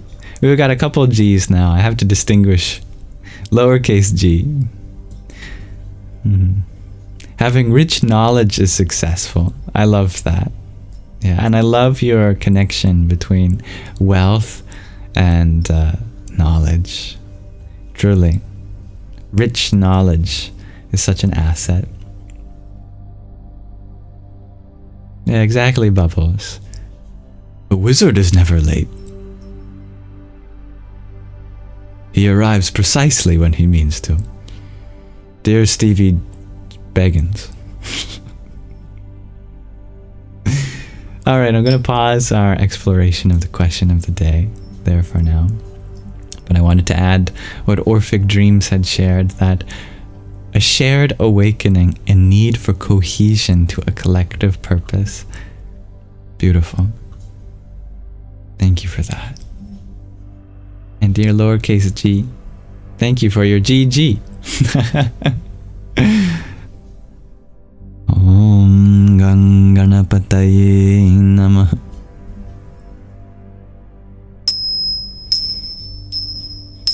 Dear Usha Priyaji, you wonder, is silence another act of letting go?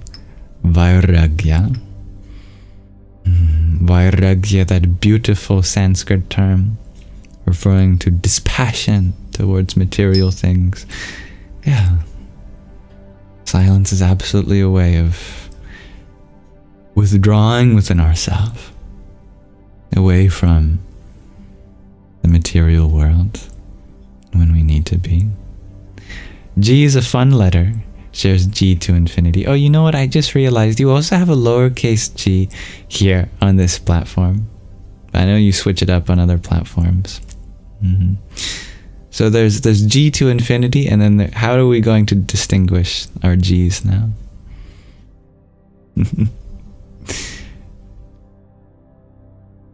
G to infinity.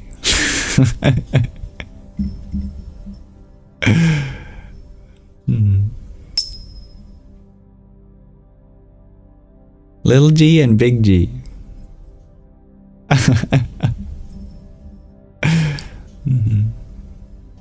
I could just call you Infinity. Oh, I like that. Yeah. Dearest Infinity. Alright. That's your new nickname on here. Hello, dear Clea.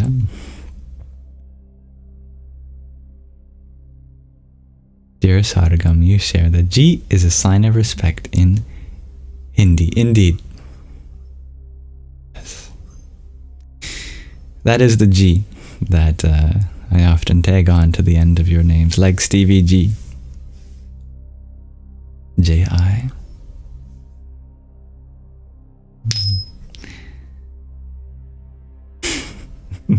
Don't forget about the S, though. Shares the only S, of course. We cannot forget about you.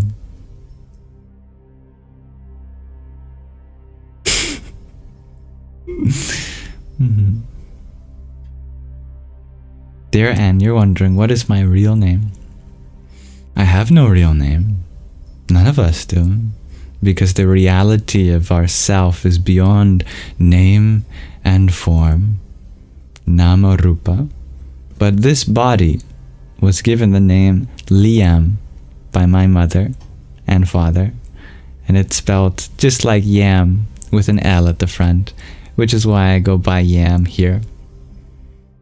Once I stop taking L's, I go by Yam.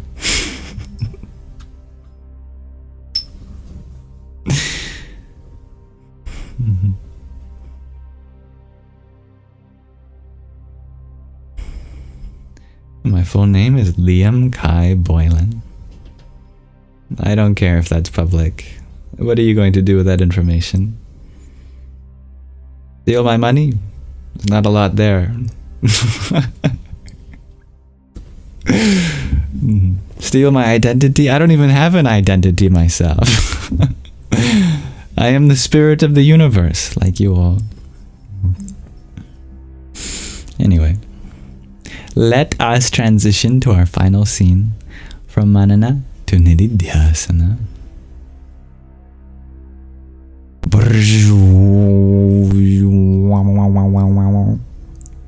Meep.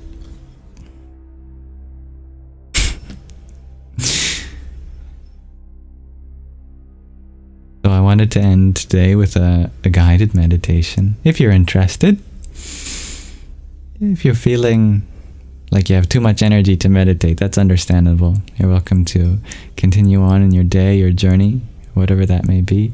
If you feel like you want to meditate anyway, in spite of high energy, that might be a perfect time to do so for other reasons.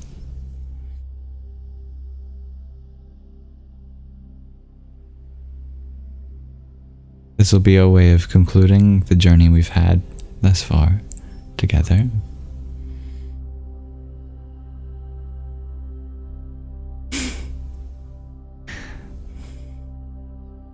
How does that sound? Yes, please, shares Queen Rock forever. You like the meditation vibes, dear Sargam. Thank you, Hopscott. For 28 roses. Radhe, oh Radhe. And dear Vivian, thank you for your quintet of finger hearts. Om Tat Purushaya Vidmahe Mahadevaya Dhimahi Tanno Vishnu Prachodayat.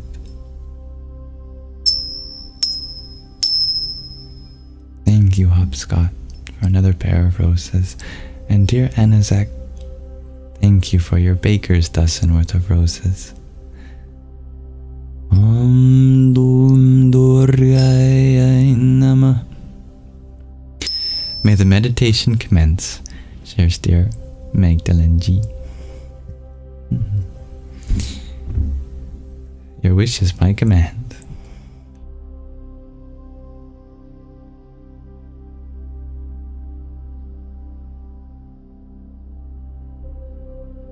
Tonight, let us meditate on the subject of dissolving into bliss.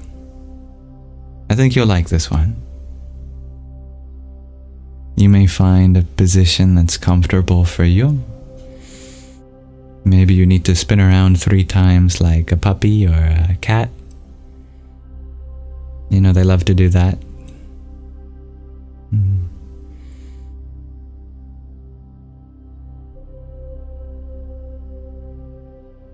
When you find that position that's just perfect for how you want to be in this moment, you can connect to your breathing. There's a secret about the breath.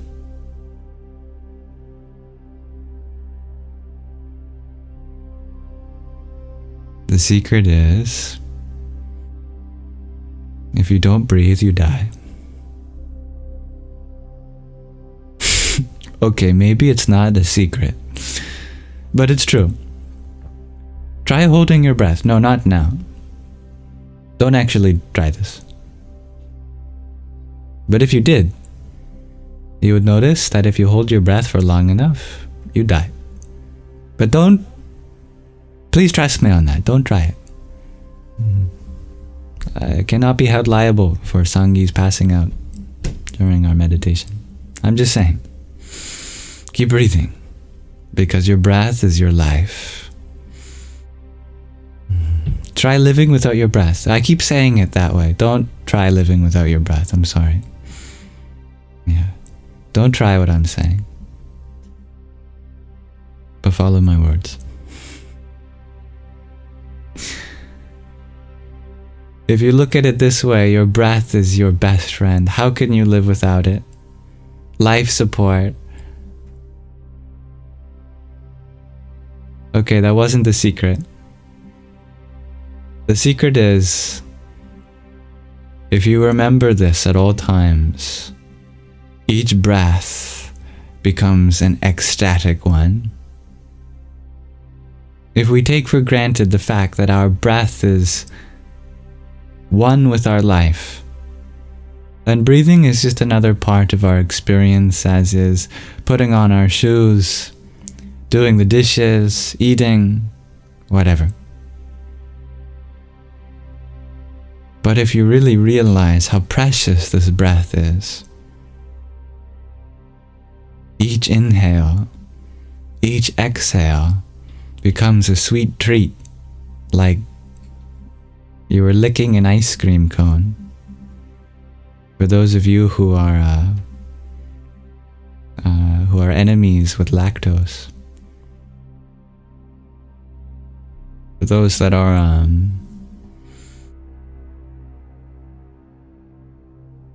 are afraid of dairy, you can imagine it's frozen yogurt or something else. Yeah, there's lots of different varieties. Whatever it is, whatever the equivalent is that you like, let each inhale be like licking whatever your favorite flavor is of sherbet. Maybe it's like a snow cone. Yeah. And maybe it's like electric blueberry. Taste it in your lungs, in your whole body. May each breath fill you with that sweet treat. Yeah. Let your breath be not just a necessity, but a gift. Oh, thank you. Oh, thank you. A gift that keeps on giving. Each inhale, each exhale. Oh, wow. Thank you.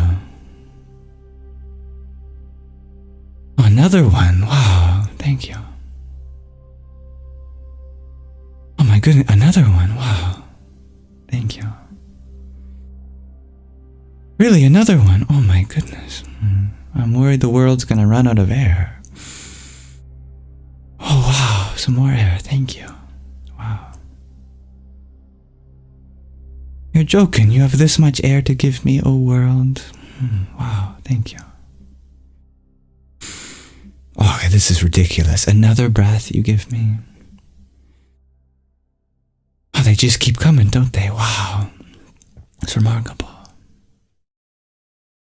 You just keep breathing like this. Like each breath gave you the greatest thing in life, because it does, it's true. This life runs on the engine of the breath.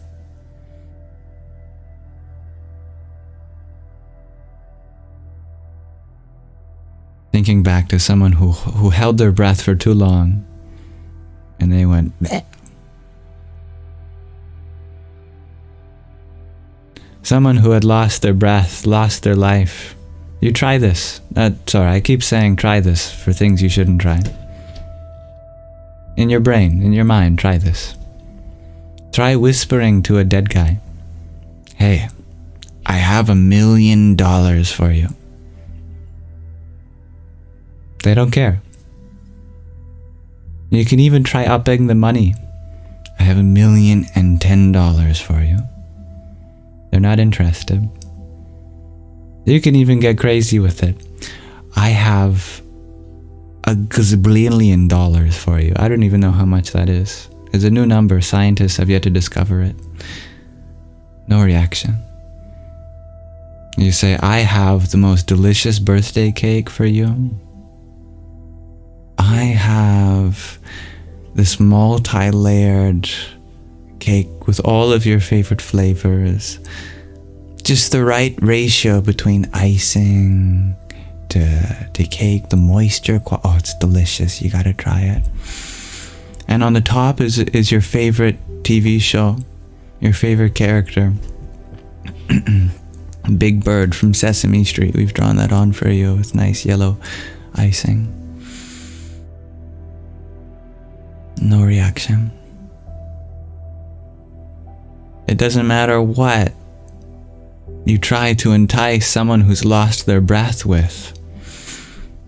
They won't be interested in anything. But if they had their breath, if you could give them their breath back, that would be the greatest gift, wouldn't it? First thing we look for in a person, medically, is their breath. We ask, are they still breathing? When you look at it that way, there is no greater gift than breath.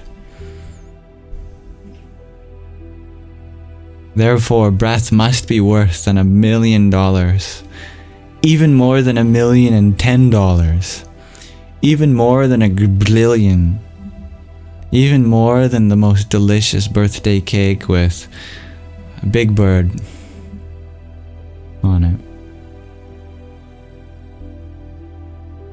So each breath is like winning the lottery. Wow.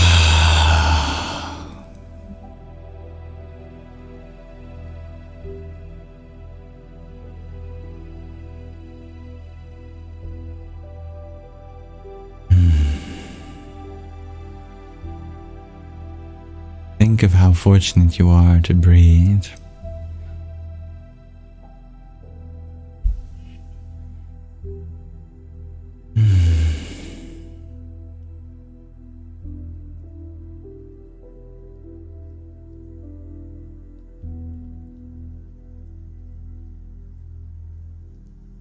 And with each breath, may you deepen your inhale. Breathe into parts of you didn't even know existed.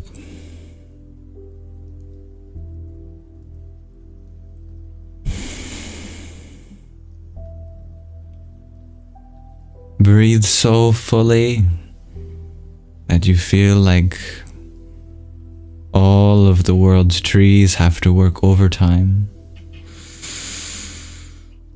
Give them some work to do.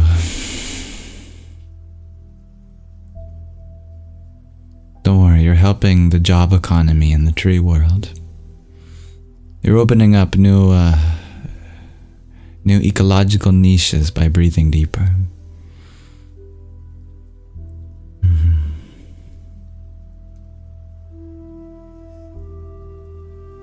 Breathe like each breath on the inhale is your first, and each exhale could be your last.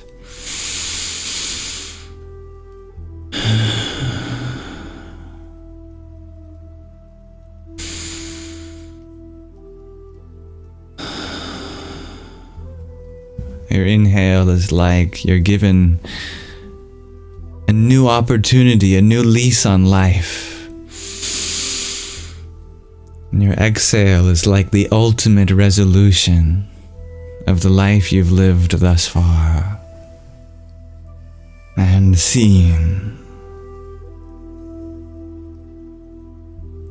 If you live each breath knowing that your exhale could be your last, then your inhale becomes your afterlife. I am reborn. And I surrender. I am. And I dissolve. Let each breath hammer away at the statue that you are, revealing the art that is inherent in your essential nature. Chisel away truth, each breath like a striking blow, deepening and deepening the ecstatic state.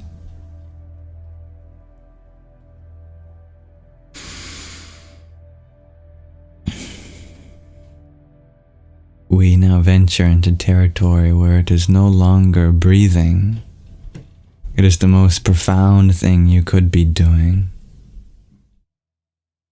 The ultimate expression of life. Expansion. Contraction. Inward and outward.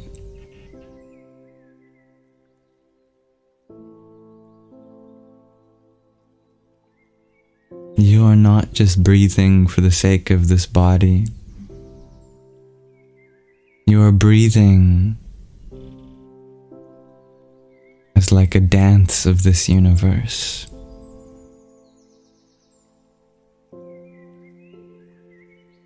Nothing can exist in this universe without vibration.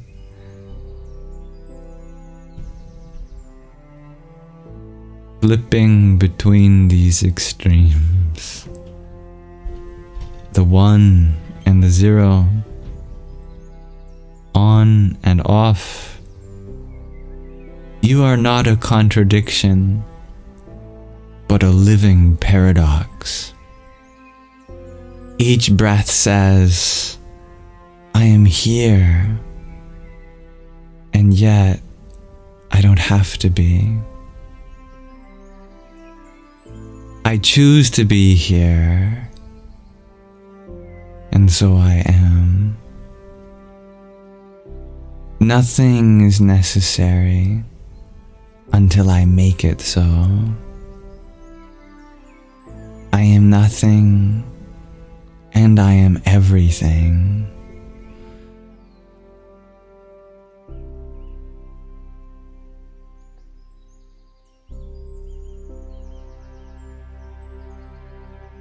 Let these feelings overtake you. Get lost in them. Find yourself not knowing whether the inhale is the exhale or the exhale is the inhale. Am I the world that is breathing in when this body breathes out? Am I the world that is breathing out when this body breathes in? You don't know. You don't have to know. It just is.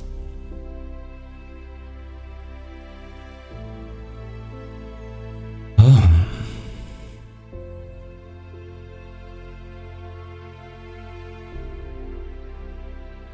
Say to yourself, I didn't know I could feel like this. Let it all ripple up to the surface.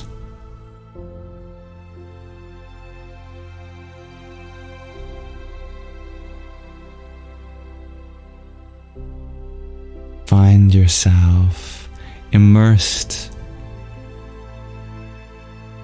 in a mystery of who you are, not knowing anything other than the simple task of breathing in and and breathing out.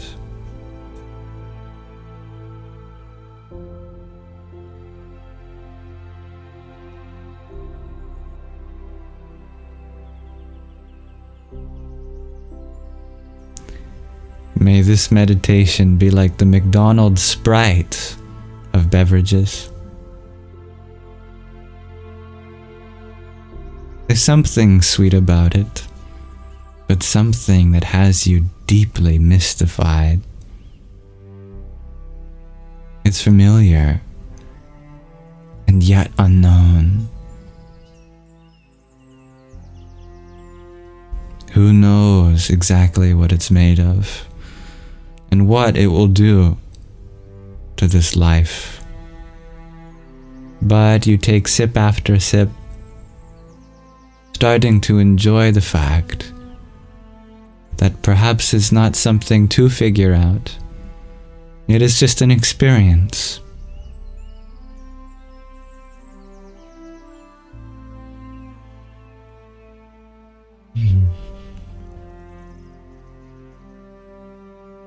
I pray this meditation makes you feel things that there aren't words for. We'll have to come up with them.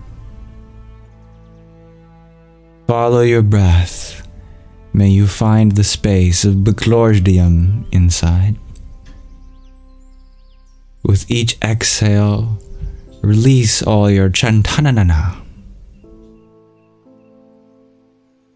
With each inhale, surrender unto Garvlumftap.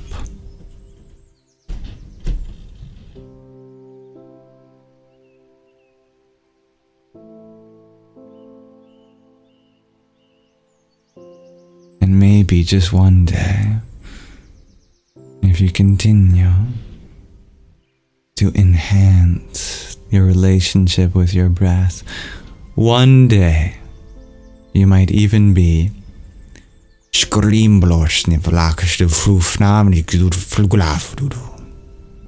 alright, let's stop meditating before I lose my mind.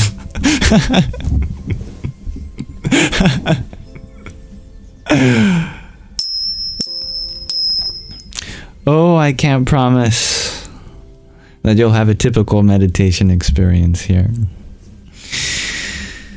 But thank you all for dissolving into bliss with me. Namaste.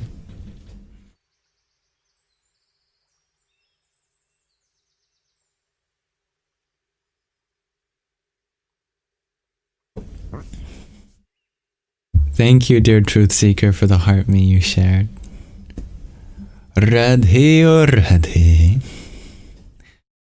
Thank you, Hybrid Jen, for your trio of 2025s.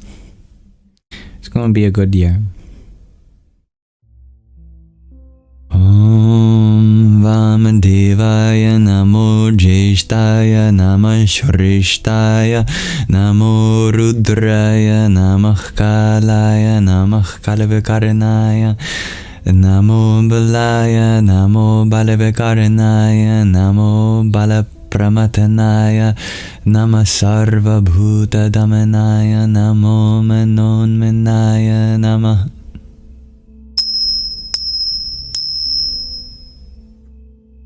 Thank you, Anazek, for your friendship necklace.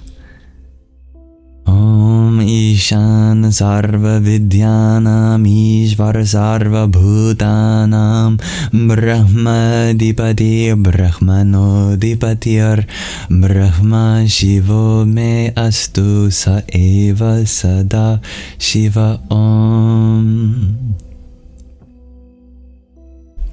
Thank you, dear Kali, for your 2025.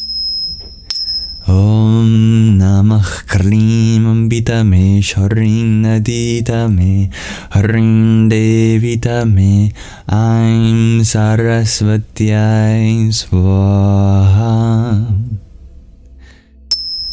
Tattvam Asi. Thank you for your quintet of roses. Om Kali Mahakali Kali Ke Parameshwari Sarvananda Kare Devi Narayani Namostute. These are various Sanskrit mantras, indeed. I'm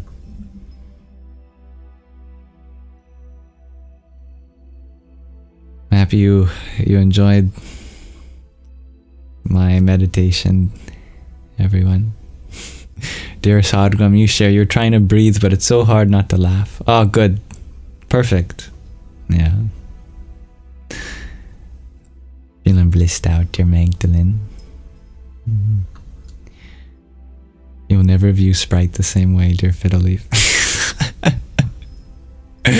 Good. Neither shall you view meditation the same way.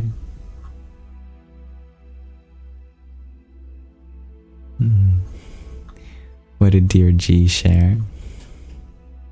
This meditation reminds us not to be so serious. No.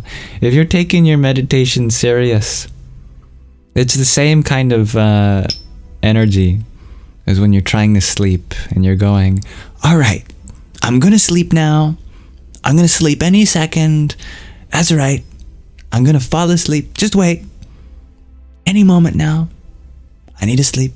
It's like that with our meditation. Any minute now, I'm gonna enter that meditation. We're gonna find that place of meditate. I'm gonna meditate so hard.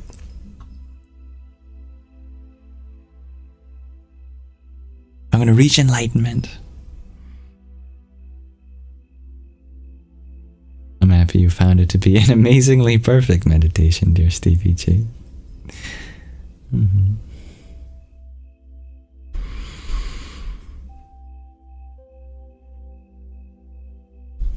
It's funny, dear Hybrid Jen.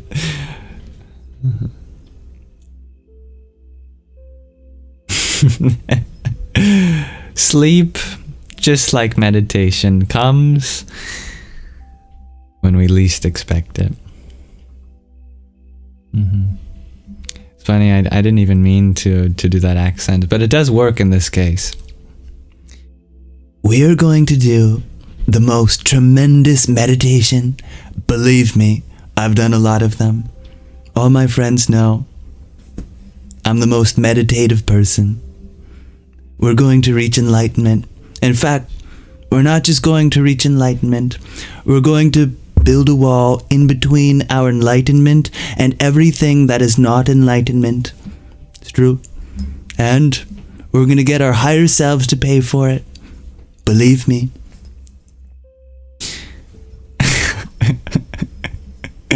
All right, and that's the most political I'm going to get.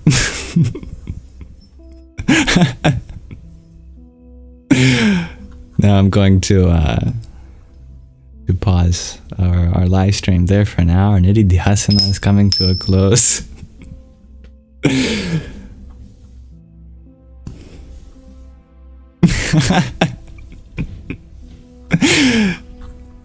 Thank you everyone for being here.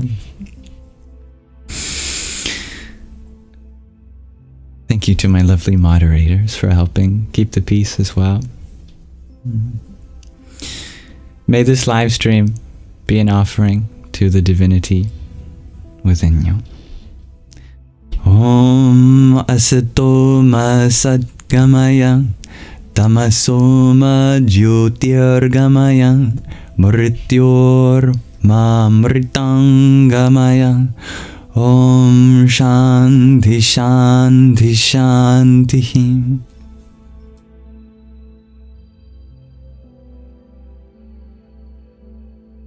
Lead us from the unreal to the real, from darkness to the light, from death to deathlessness. May there be peace in us, may there be peace in our environment, and may there be peace in the forces that act on us. As always, this live stream will be uploaded to my Yamsox Lives YouTube channel, along with the meditation and the reading and the show and tell. They have their own playlist as well.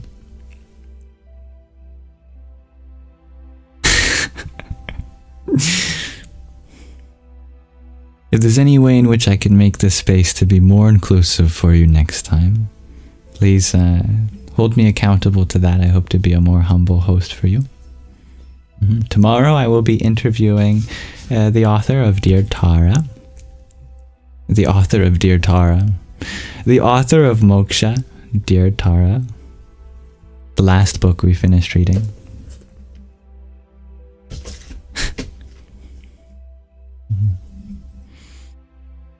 I love your addition. Dear G, dear Infinity, please remember that you are all quantum packets of the purest energy. Love. I love that.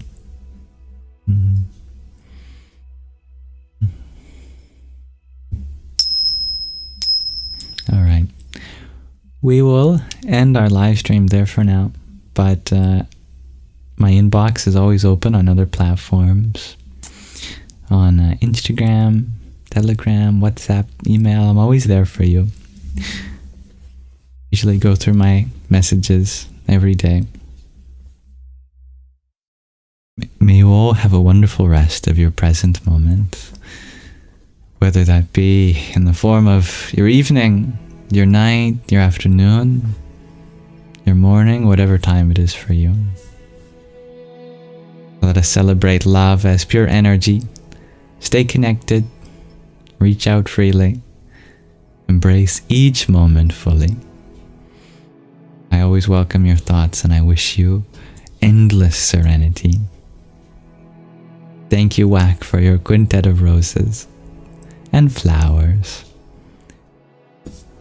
Om Bhur-bhuvasva Tatsavitur-Vareniham Bhargo Devasya Dhimahi Dhiyo Yonah Prachodayat. Dear Starlight, wow!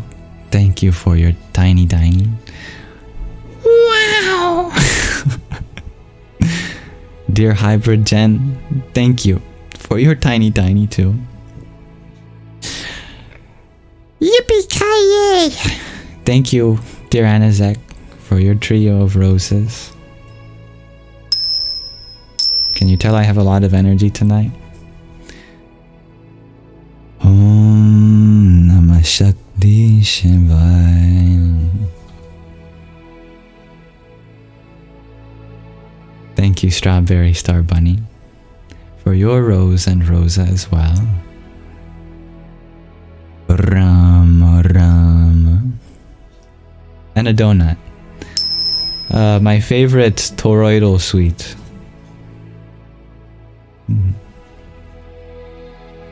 I can't help being a silly goose. It's in my DNA. Did you know we share 67.5% of our DNA with silly geese? Yeah. Think about that. Alright. Goodbye, everyone.